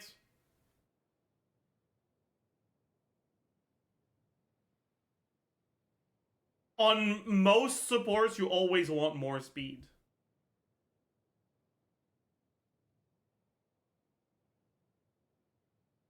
Like,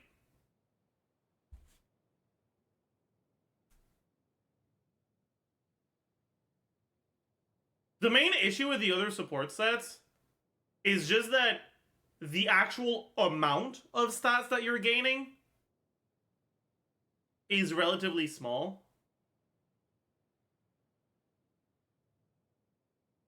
Right? It's just, it's nice, but it's not that much.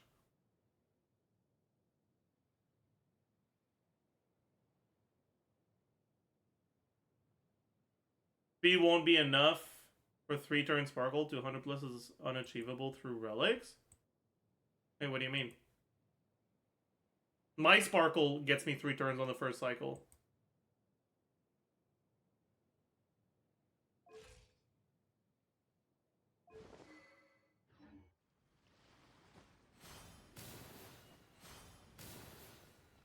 And without Dance Dance Dance.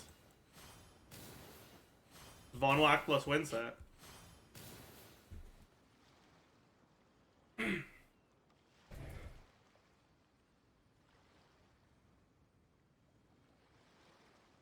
Anyways,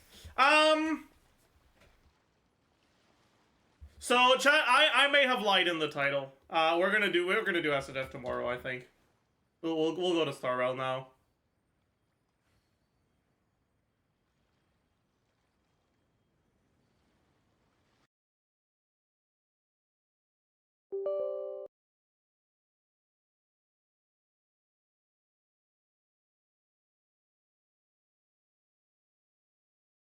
I'm not adding one guy.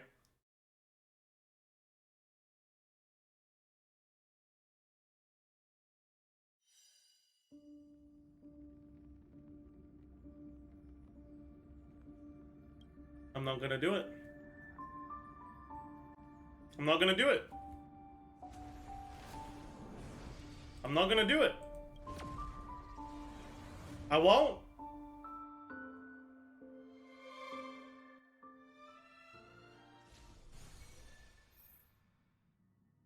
I didn't do it. Are you proud of me, chat? You've changed? Yeah, my bad. My bad. I need to practice it.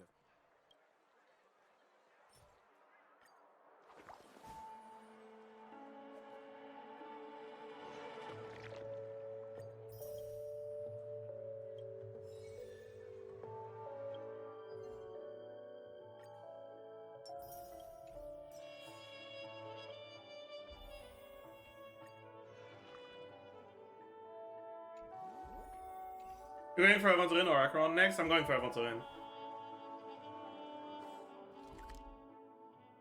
Alright. I want to go back to Winset, but I can't, man. I need a pair of HP boots for Bald. Maj.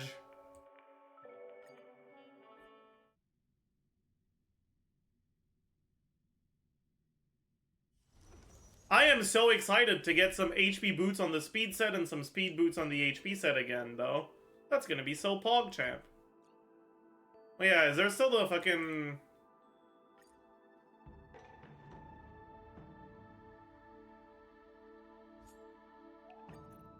Is she still on 166 speed? Yeah, nice. Very nice.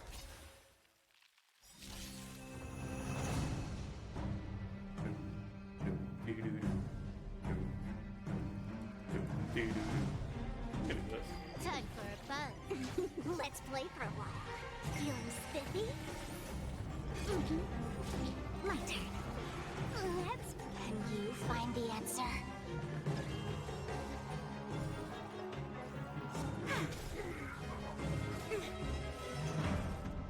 All things human creations.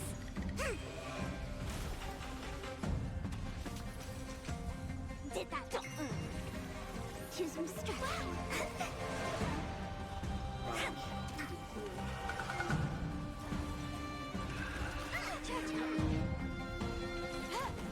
Algorithms feeling spiffy?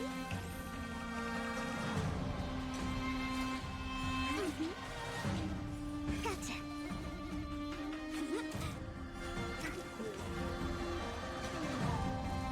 I fucked up. Ah, Time for a buzz. I don't want to talk about it, man. Can you find the answer? It's fine. It's actually No fine. matter. Because I wouldn't have been able to hit hard anyways with this. Wait for the ties.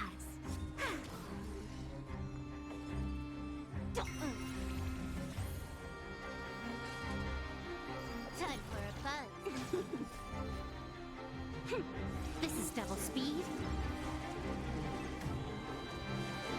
Have you actually tried to do MOC yet, or are your units still too bad to do it? All of my units, except my sustain for the second team, are currently good enough to do MOC. But as it turns out, the sustain for the second team is kind of necessary. And I don't want to build links. So, basically, I'm locked out of MOC until I do Avanzaren. Or until I pull Avanzaren. Where's my crit? Gosh. A quick divination. Let's play for a while. Feeling spiffy? Can I have fun this time for a buzz? Wait for the ties. Come on.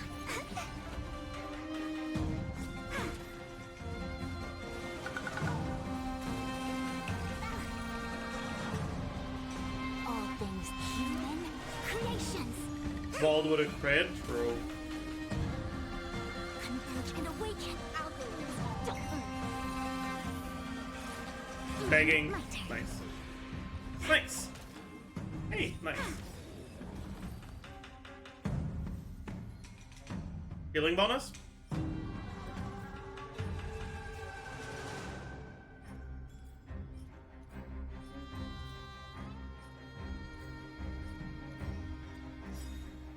Huh. More enemies. Time for a buzz. Feeling spiffy? Choose some Come on. Can you find the answer? Look at the draw. Freeze and victory!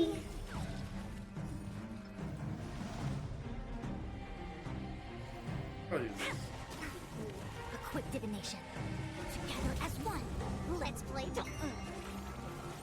I need to keep at least 2. Stay calm, my turn. Oh, nice.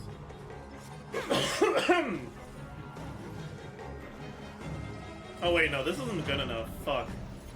It's fine. Time for a buzz. I'm gonna get lucky here. Wait for the time. Fuck. I see through you. I don't want to talk about it.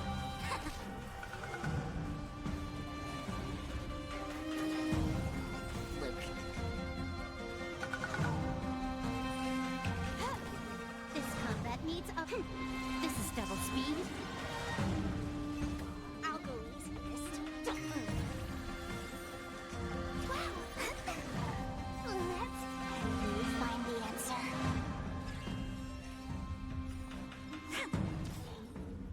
Nice. Look at the draw. If it's gonna do that, then I can do this. Victory! Oh, so actually no, it's dead. Yeah. Quick divination. Very nice. Human creations. Yin and yang. Russell, are you looking at Winset or not?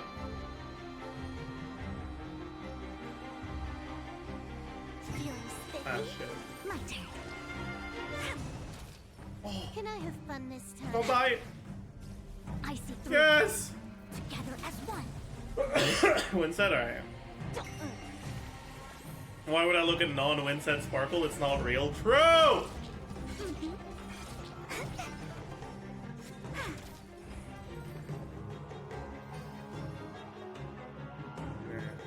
This doesn't matter. This is gonna be good, isn't it? Okay, no. Nice.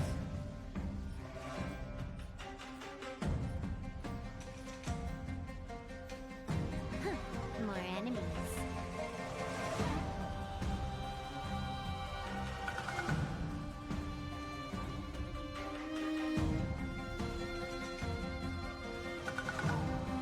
Honestly, I'm really gonna do this. Let's play pro. Feeling spiffy? Choosing to stay calm. My turn. Let's and you find the answer.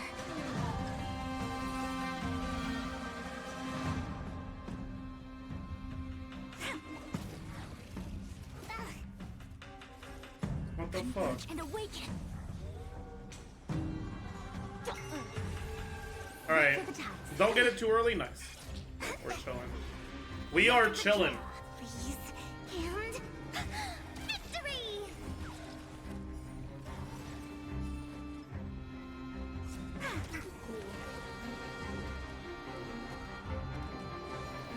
Can I have fun this time for a fun? Feeling spiffy? Don't be too cringe, please. No matter. Human creations.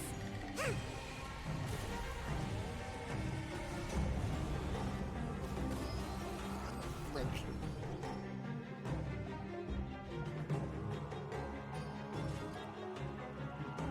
Time for a fun.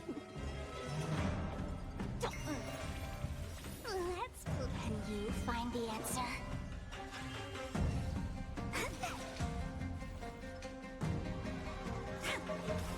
A quick divination.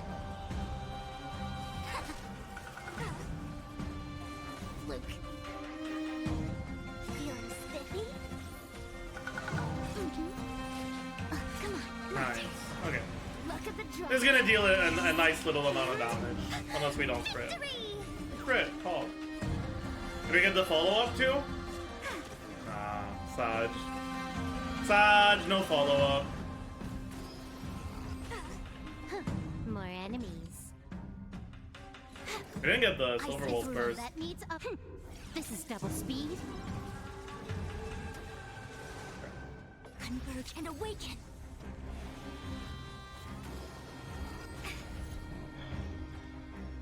Yin and yang.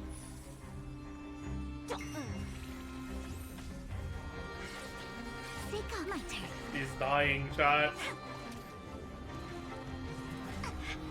Can I have fun this time? I'll go first. A quick divination. Together as one. Wah, Human creations. wah. Come on. Alright, please give me something good. I am begging. These are not what I'm looking for. But it's fine, because this is going to be healing bonus. It was not.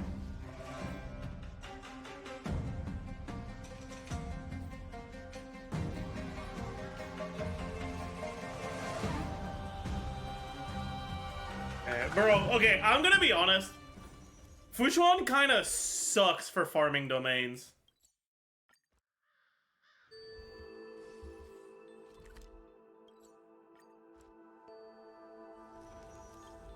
Why? Because she's just doesn't offer enough sustain if you're doing something over and over again, right? You're not healing in between. Like, yeah, you eventually lose all your health. Like, Fushan makes you a lot tankier, but then you're not, you know?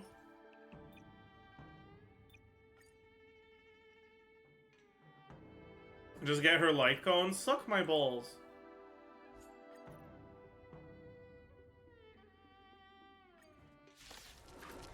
There's a free light cone which regens 30% HP. Suck my balls. Let's play for a while. Feeling spiffy? Nice. My turn. We got the max buff. Alright. Find the answer. Can we one-shot this, you guys think? I don't think so. I think it's close, but I don't think we quite have the damage to one-shot. Because ult isn't leveled enough, yeah. Oh wait, maybe we do. Oh shit. Oh, we didn't crit on him. No. Converge and awaken. That's fine. I can get my skill points thanks to this. Fun. Oh, I'm okay.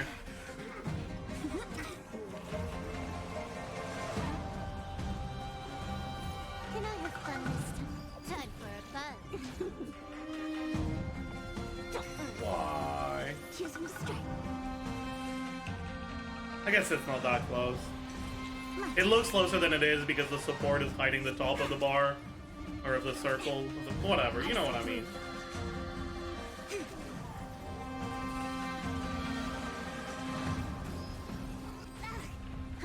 More enemies. This combat needs.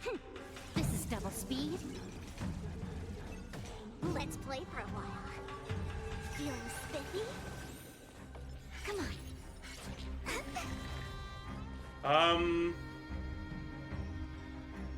I guess I can use this, sure. Can you find the answer? Wish I had like 2 more energy. 3 more energy. It is what it is.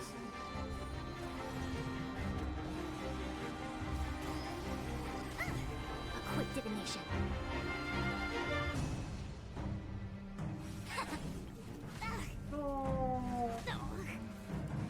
Did that hurt?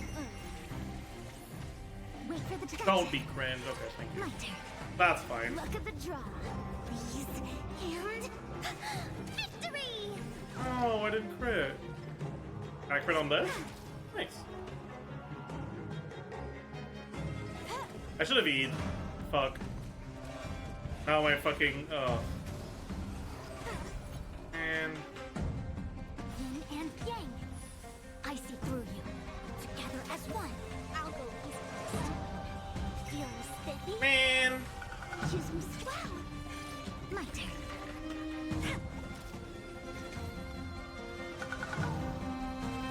HB! Yes! It doesn't have any crit though. Fuck. I mean.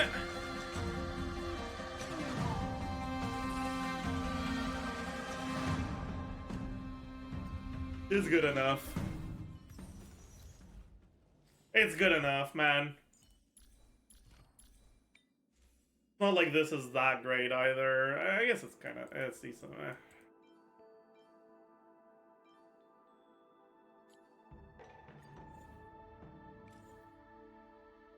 What would I even want it to roll into? I don't know. None of these are good. I guess the flat HP is fine. Effect res is good, actually. And it's flat HP and effect res, probably. Not break effect, that's for sure.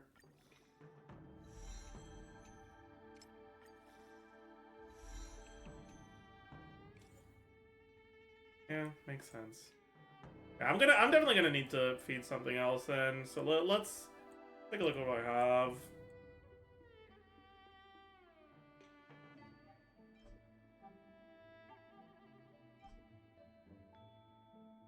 Yeah, fuck this.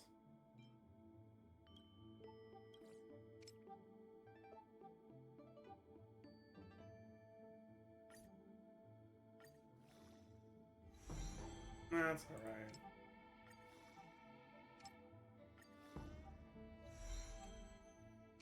It's alright.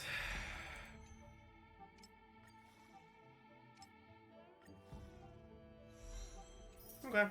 I'll take that. I will take that.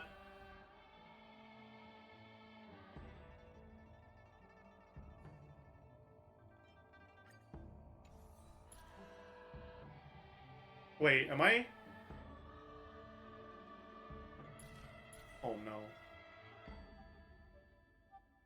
Oh no. I don't have enough crit rate anymore, do I?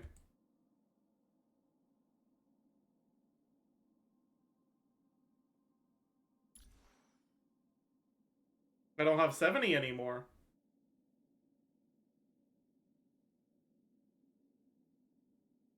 I guess when he's with Fushuan.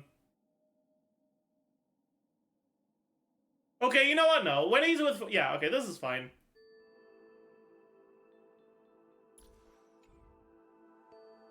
This is fine, actually. Because...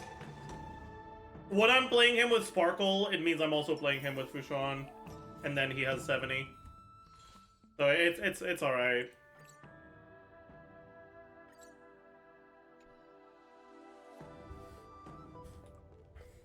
Now, the real problem is that I don't have enough speed on my Bronya. Right? That's the problem. I need more speed on Bronya. If I sort by speed, and I give her the highest thing I can give her, this. Honestly, I could give her this. Or this.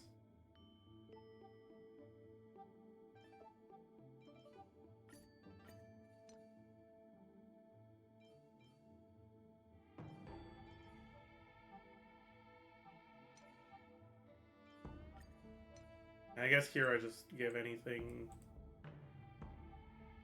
from this set. I don't think any of it has speed sub though. No. Just go for this. I don't think I have any crit damage either, yeah.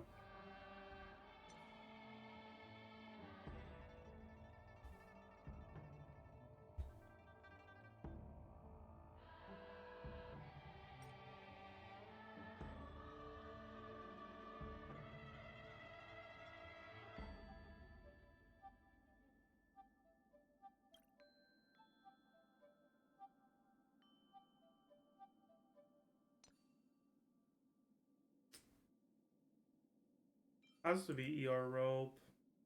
I guess I'm using this.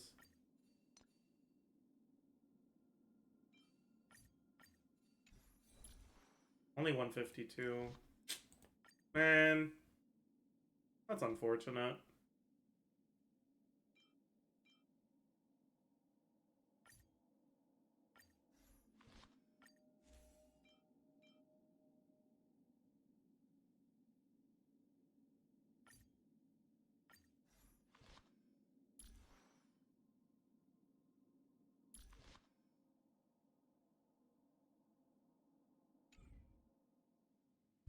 Alright.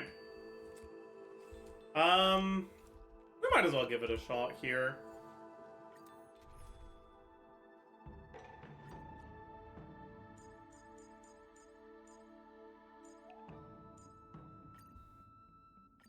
No. I'm gonna be smart about this.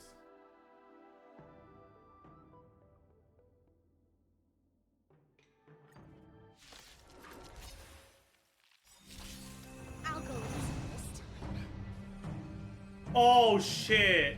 It doesn't work for this. Oh fuck. I didn't realize that. You have It's fine, it's fine, it's fine, it's fine. It's workable. We can work with this.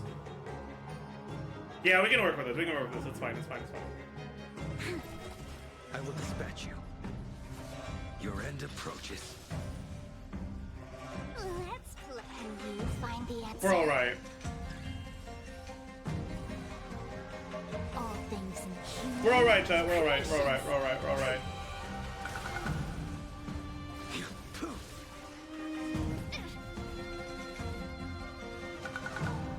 together as one.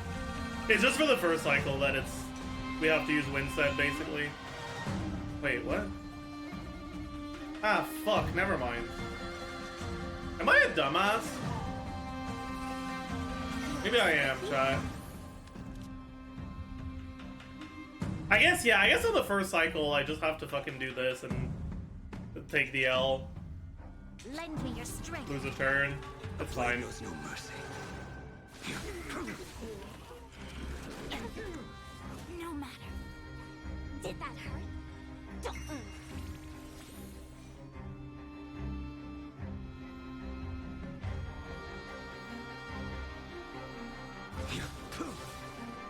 Failed to send you. That paradise, savor it for me. Came together. This battle is unavoidable. Lend me your strength.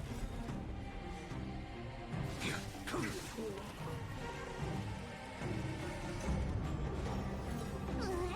I guess I can do that. Find the answer. Feeling spiffy? The fight is set. We've entered the storm. To guard and defend. Crush them.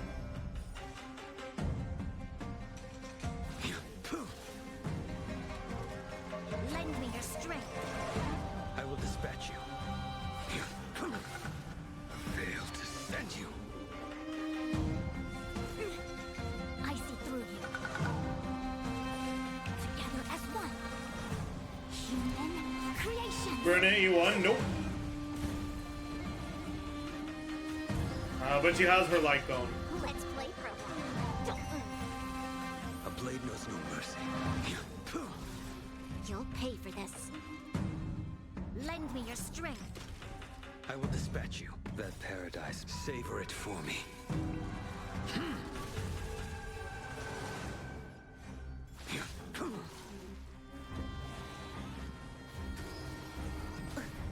Yin and yang. A quick divination. I'll go easy this time. Feeling spiffy? Can you find the answer?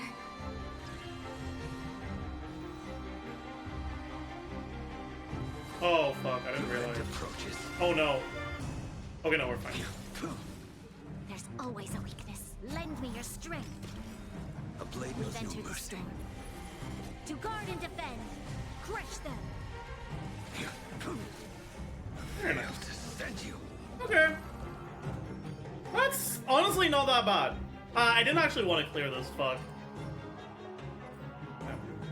Oh, wait. Rewarded?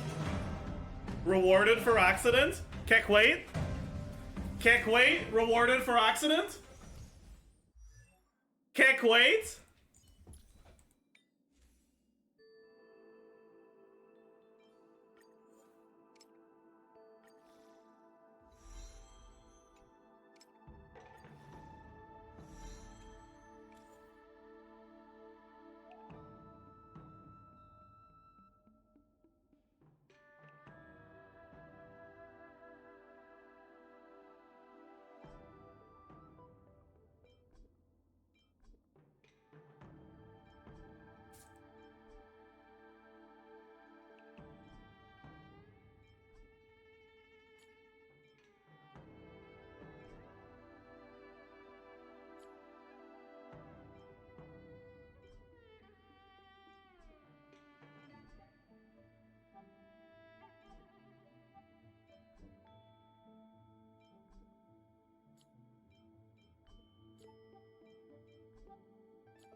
Okay. Alright. I'll take that.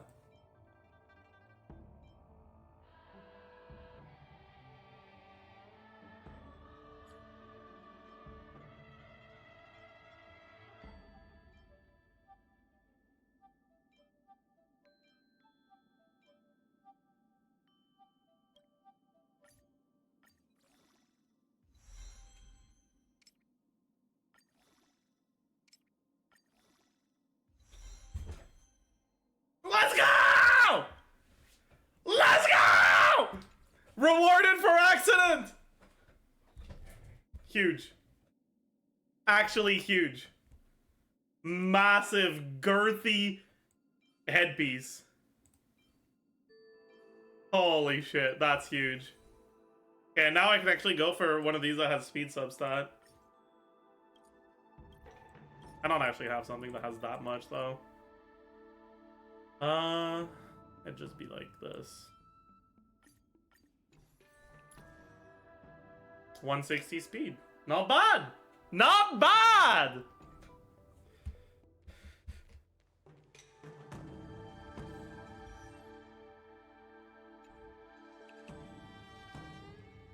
One more? Nope.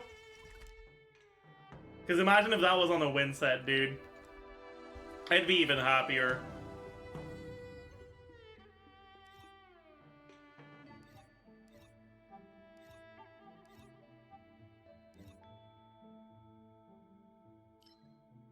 Yeah.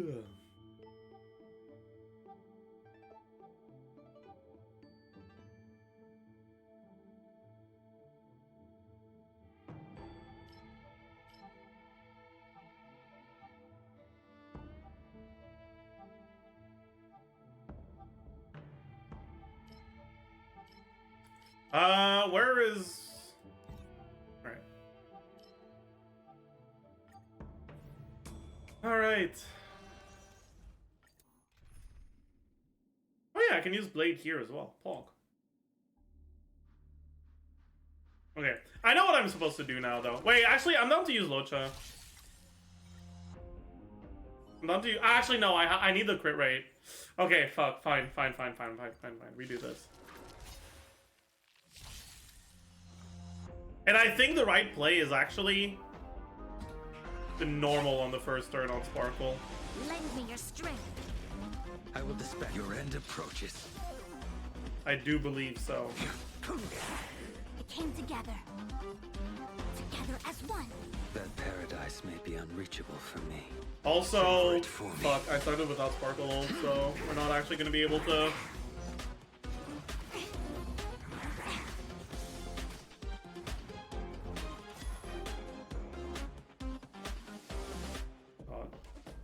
This is unfortunate. I'm gonna have to do this.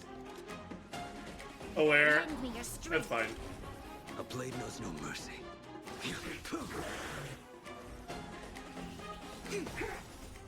Human creations. Now we'll be fine. Can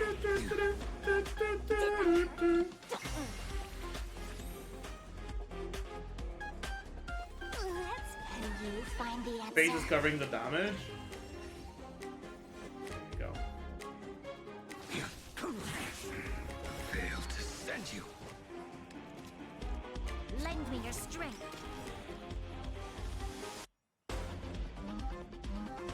I'll put it here. I'll go easy this time. Feeling spiffy?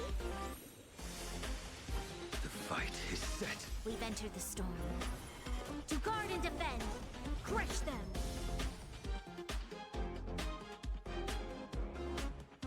That paradise, savor it for me. You'll pay for this. Lend me your strength. I will dispatch you. I see through you.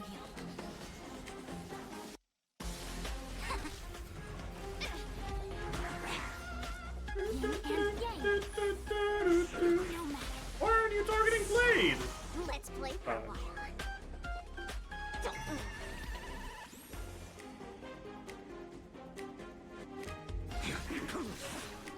Failed to send you. This battle is unavoidable. Lend me your strength. A blade knows no mercy. That paradise, savor it for me. It came together. Fuck me. I'm out of skill points. Wait, maybe he's gonna hit Sparkle. One. Oh, wait, no. He doesn't hit. Oh. Well, it's fine.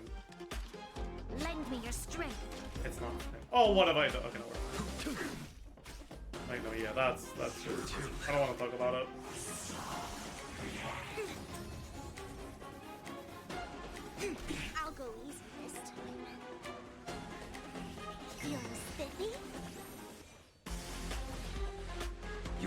approaches.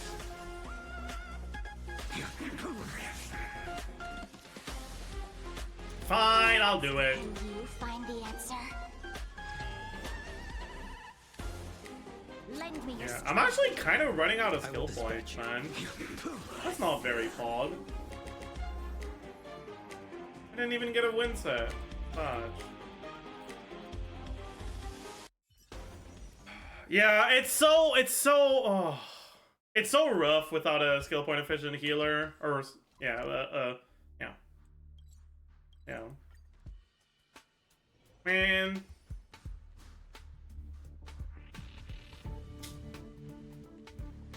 Just get Bronya E1, true. No, I need a second copy of Brenna's light cone so I can put it on Sparkle. That's what I need. That is what I need. Now that would solve my problems.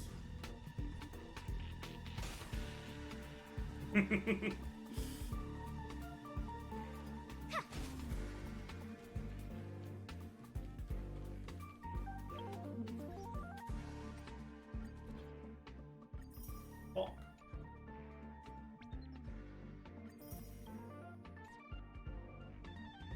You know, I should actually showcase my Sparkle, because she's actually kind of goated. Like, unironically, I'm pretty sure my Sparkle is better than most Sparkles out there.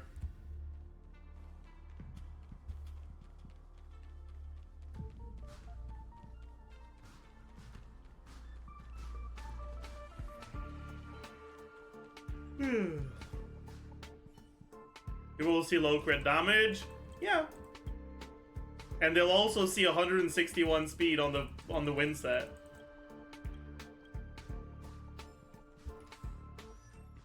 You know? I think that's the trade-off I'm willing to make.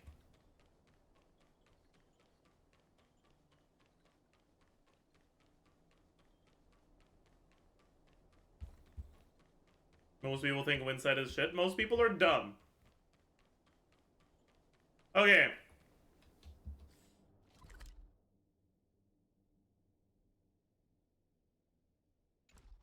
I wonder if I should use Dance Dance Dance on her.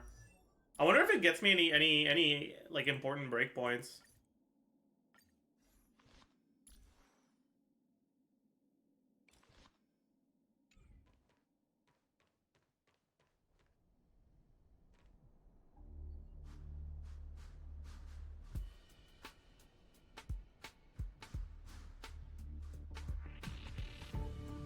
So I'm at 161 speed. Alright, so we got 6,000, and then the first turn, and then plus 10,000, and then this plus 7,500 from win set is plus 10,000. Then we just copy these.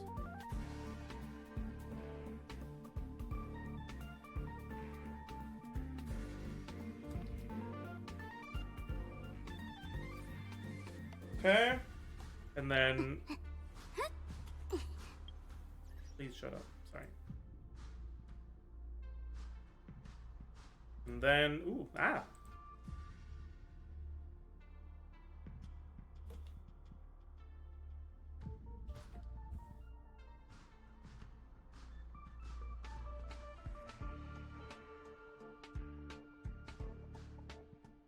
Okay, so no changes on first cycle, or second cycle, or third cycle.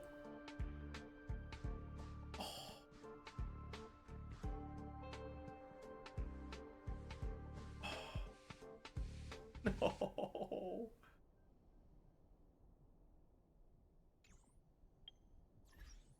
I need to see exactly how much speed I have.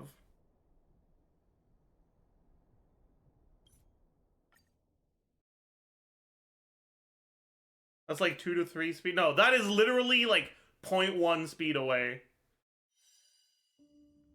How do you do that? You can use Enka to check how much speed you have exactly. Or like if I have 161.1. Wait, okay, maybe not. 0.2. If I have 161.2, I get my turn before 450 AV. Otherwise, if I have less than that, I don't. So I might just be at fucking 160 point something. Man.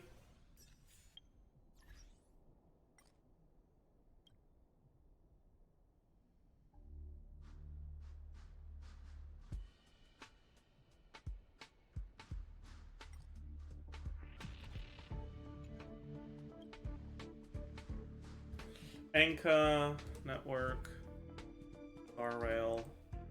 Alright, Sparkle, begging.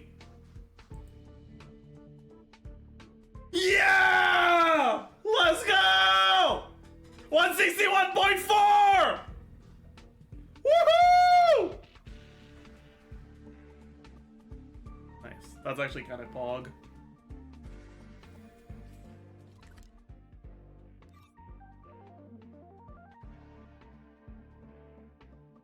What was the threshold? 161.2. I could get another threshold at like what, 163? Yeah, 163. If I get one more speed roll, I get a breakpoint at 350 AV as well. Wasn't it 160.1? Oh, buddy, we are way past that. This is with S3 dance and win set on a 3-turn ult.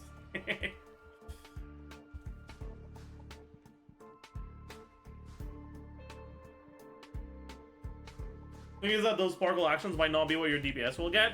They kind of are, though.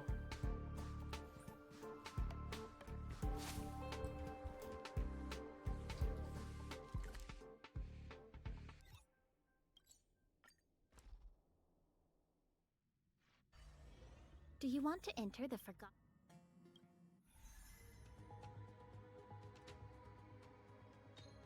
I can barely 3-turn ult with S5 dance and that's 175 speed sparkle, no win set. Yeah, it's because you don't have win set. Skill issue. Yeah, let's actually take a look at it properly. Time for another round. Let's get him. Yeah. The game is on. I'm not gonna actually try to kill it. I just want to see how the cycles work.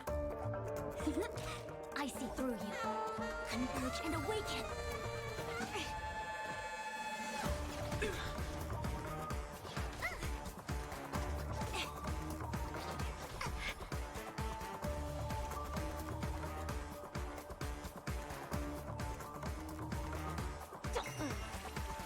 Choose me strike.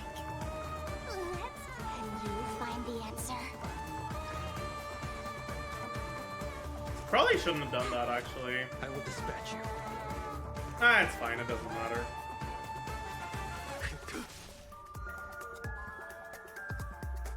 So this is third turn.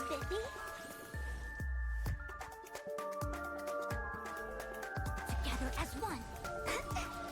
Dino slows you?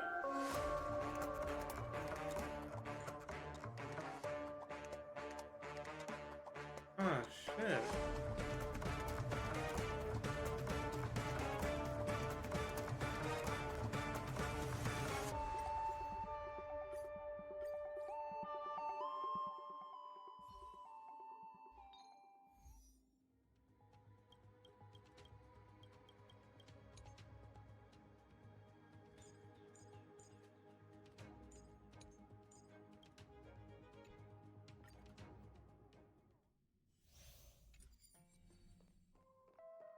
Time for another I'll just do it here, it's fine. The game is on. Okay, so. One. Choose me strike.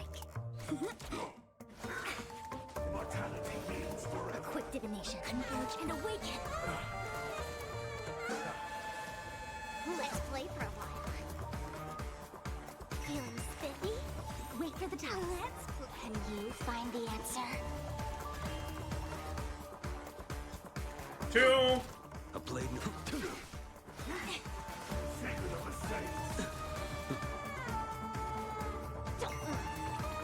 I see through you.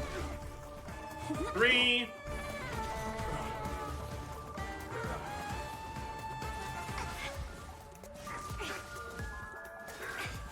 Yin and yang.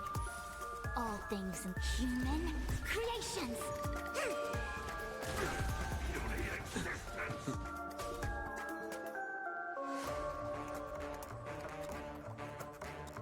Feeling spiffy? My turn. 4. Choose some strike. I will dispatch you.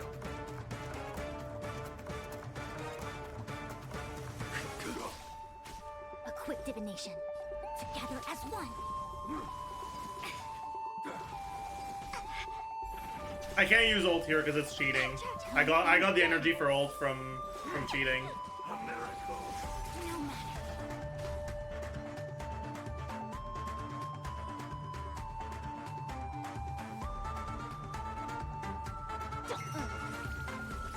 What is this? Is this gonna be 5th turn? The answer.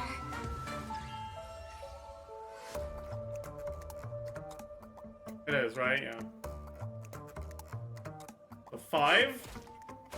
I see through you. Human creations. Yin and yang.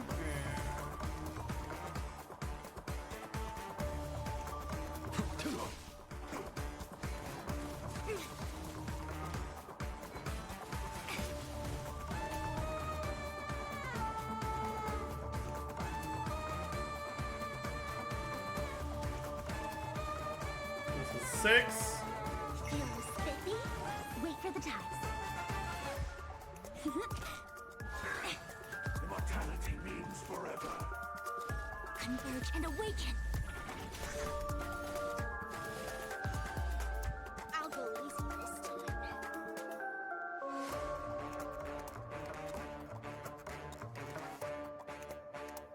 So this is 6.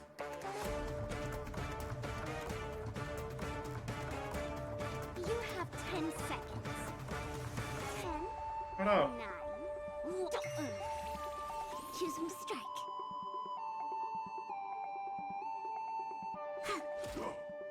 No matter. All things human creations.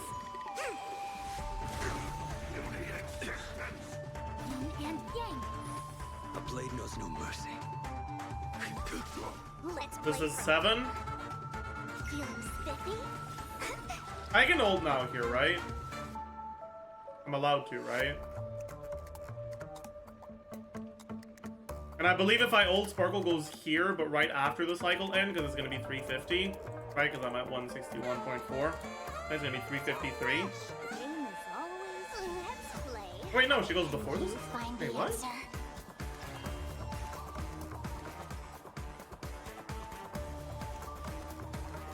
What?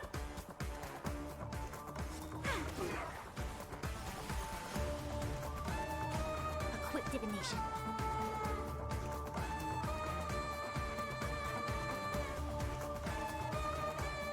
Did I cheat on my ult or something? Converge and awaken. 2, 3, 4, 5, 6, 7. Fail to sense. Oh wait, no! Is this the 9th? No, this is the 9th turn. This is the 9th turn. Okay, okay.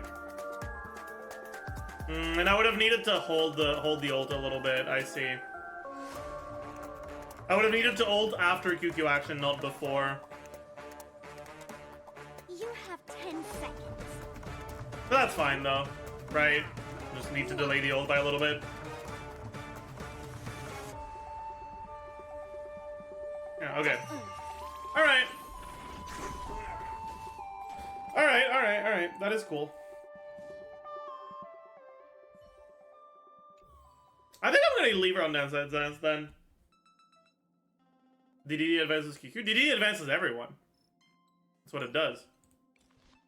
All allies' actions are advanced forward.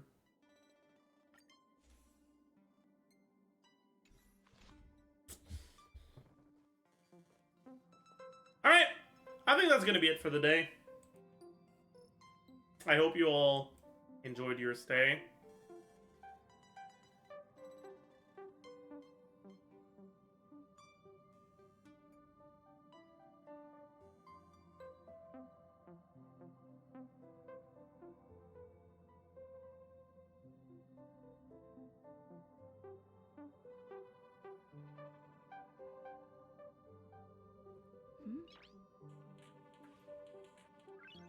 Noise.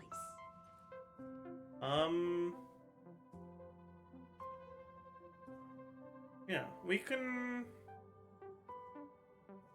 read Jay's turn. Go say hi.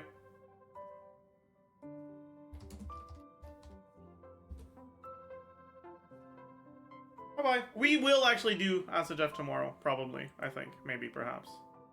Okay, business.